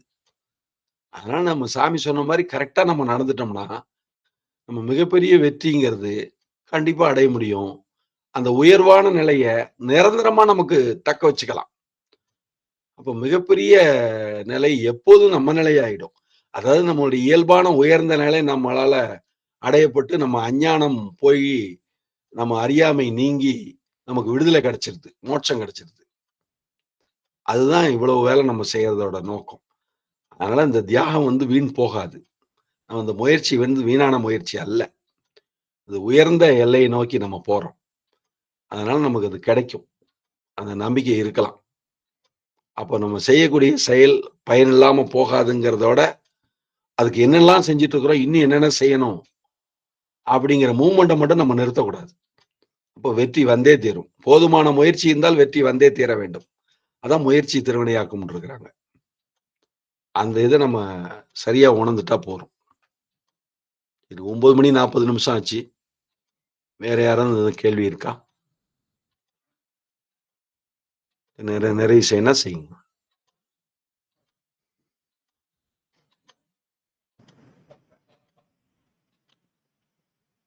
ஐயா வேற யாரும்? ஐயா வேற வேற யாரும் கேட்குற மாதிரி தெரிலைங்க. சரி. 9:41 ஆச்சு. அனைவருக்கும் ஆமாங்க. ஆத்ம நமஸ்காரம். அப்புறம் இன்னொன்னு என்னுடைய ஒரே ஒரு ஒப்பீனியன் என்ன அப்படின்னா, இந்த மாதிரி உங்களுடைய அந்த ஜெனரல் டாபிக் நிறைய எங்களுக்கு வேணும்னு நான் நினைக்கிறேங்கய்யா. ஆ, பல சூழ்நிலைகள்ல நீங்க எங்களுக்கு இது போல விஷயங்களை எங்களோட பகிர்ந்துக்கணும் அப்படின்னு சொல்லி நான் விருப்பப்படுறேன். உண்மையாவே அது ரொம்ப இன்னைக்கு அருமையான ஒரு ஸ்டேட்மெண்ட்டா இன்னைக்கு நிறைய விஷயங்கள் நான் இந்த இதுல கவனிச்சேன். ஆத்மார்த்தமா எனக்கு அந்த ஒரு சரி. திருப்திங்கிறது எனக்கு அதுல நல்லாவே கிடைச்சது. இது போல உங்களுடைய பணிகள் எங்களுடைய இந்த நம்மளுடைய சத்சங்கத்துல இது தொடர்ந்து நடைபெறணும் அப்படிங்கிறதையும் நான் வந்து கேட்டுக்கிறேங்கய்யா. ரொம்ப சந்தோஷங்கய்யா. சிவானந்த சிறப்பா நடக்கும். நம்ம உண்மையான முயற்சியில இருக்கிறோம். அப்ப சிவானந்தரோட அருள் கண்டிப்பா அது கிடைக்கிறதுனால எல்லாமே சிறப்பா நிறைவேறும். கண்டிப்பா, கண்டிப்பாங்க. ஐயா இப்போ எல்லாருமே இதுல சப்ஜெக்ட் விரும்புறாங்கன்னு தெரிஞ்சு நல்லா இருக்கும். இது நல்லா இருந்துச்சு, நல்ல சப்ஜெக்ட். இது மாதிரி பேச ரொம்ப நல்லா இருக்கு. இது மாதிரி நீங்க பேசுறது அப்பப்போ ரொம்ப நல்லா இருக்கு, ரொம்ப யூஸ்ஃபுல்லா இருக்கும். இது மாதிரி நம்ம ஜூம்ல இருக்க எல்லாரும் அதை விரும்புறாங்க அப்படின்னு நம்ம தெரிஞ்சுக்கினா நல்லா இருக்கும். அது வந்து இப்போ எல்லாருமே அந்த கமெண்டா சொல்லணும். இப்போ சுப்பிரமணியம் ஐயாவாகட்டும், சண்முக சுந்தரம் ஐயாவாகட்டும், ஜெயசங்கர் ஐயாவாகட்டும், அப்புறம் மதிய அழகன் ஐயாவாகட்டும், பாலசுப்ரமணியம் ஐயாவாகட்டும், துரை ஐயாவாகட்டும், பிரேம் ஐயாவாகட்டும், எஸ்வி முருகன் ஐயாவாகட்டும், அது சொல்லும் போதுதான் அவருக்கு வந்து ஓ இந்த மாதிரி டாபிக் தான் இங்க வந்து விருப்பப்படுது அப்படிங்கறத அவருக்கு புரிஞ்சுக்கிட்டு அவர் இதுக்கு தகுந்தபடி மாத்திக்கிட்டு அவர் வருவாரு. கூட சொல்லலாம். ஐயா ஆத்ம நமஸ்காரங்க. ஆக்சுவலாக வந்து இன்னைக்கு வந்து ஜெகதீஷ் ஐயாவுடைய வந்து அப்படியே வந்து தேனருவி போல் வந்து 5 அருவியிலிருந்து அந்த தண்ணி பிரிஞ்சு கொட்டுற மாதிரி வந்தது. ஆக்சுவலாக வந்து என்னன்னு கேட்டிங்கனாக்கா, நீங்கள் ஐயா சொன்ன கருத்துக்கள் வந்து நாங்கள் வந்து அப்படியே வந்தோம். ஆமாங்க, இங்கே புதையல் கிடைக்குதுங்க கூட்டி வரும்பொழுது கொஞ்சம் பித்தளை செம்பு கிடைச்சது. அதை கொஞ்சம் பேர் எடுத்துகிட்டு ஆசைப்பட்டு எடுத்துகிட்டு போயிட்டாங்களாம். அப்புறம் வெள்ளி கொஞ்சம் கிடைச்சது, அதில் கொஞ்சம் பாதி பேர் எடுத்துகிட்டு பிரிஞ்சுட்டாங்களாம். அதுக்கு முன்னாடி தங்கம் கொஞ்சம் கிடைச்சது, அது கொஞ்சம் பேர் ஆசைப்பட்டு அதை எடுத்துகிட்டு போயிட்டாங்களாம். ஆனால் இதை விட இன்னும் முக்கியமானது இருக்கும்போது அப்புறம் கோமேதகம், ஐஸ்வர்யங்கள் அதெல்லாம். அப்போ ஐயாவுடைய கருத்துக்கள் வந்து இன்னைக்கு வந்து அதாவது எதுவுமே இன்னைக்கு கேள்வி கேட்க முடியாத அளவுக்கு அப்படியே வந்து ஒரு எங்கள் வாயவே கட்டி போட்டுச்சு. இன்னும் எவ்வளோ நுணுக்கம் இன்னும் போக வேண்டியது இருக்குது அப்படிங்கிற கருத்தை வந்து இன்னைக்கு ஐயா வந்து உண்மையிலேயே ரொம்ப உணர்த்திருக்காங்க. அதுக்காக ரொம்ப ரொம்ப சந்தோஷம். இதுதாங்க என்னுடைய கருத்துங்க. ஆத்ம நமஸ்காரம். ஆத்ம நமஸ்காரம். ஆத்ம வணக்கம் ஐயா. என் முருகன் பேசுறேன் ஐயா. உங்களுடைய அருமையான சத்சங்கம் அருமையா இருந்தது ஐயா. இது தொடர்ந்து நடைபெற எல்லாம் வல்ல சிவானந்தர் அருளும் உங்களுடைய தயவும் தேவைப்படுகிறது ஐயா. ஆத்ம வணக்கம்.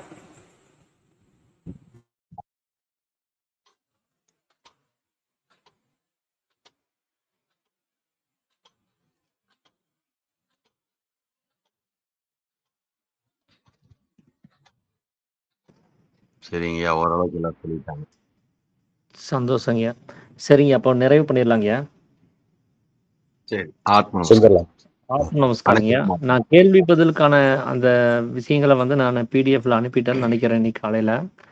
நம்ம நாளைக்கு வந்து கேள்வி பதில் செஷனை வந்து நம்ம பாலசுப்ரமணியா எப்பவும் போல 8:15 மணிலேருந்து அவர் வந்து ஸ்டார்ட் பண்ணுவார்.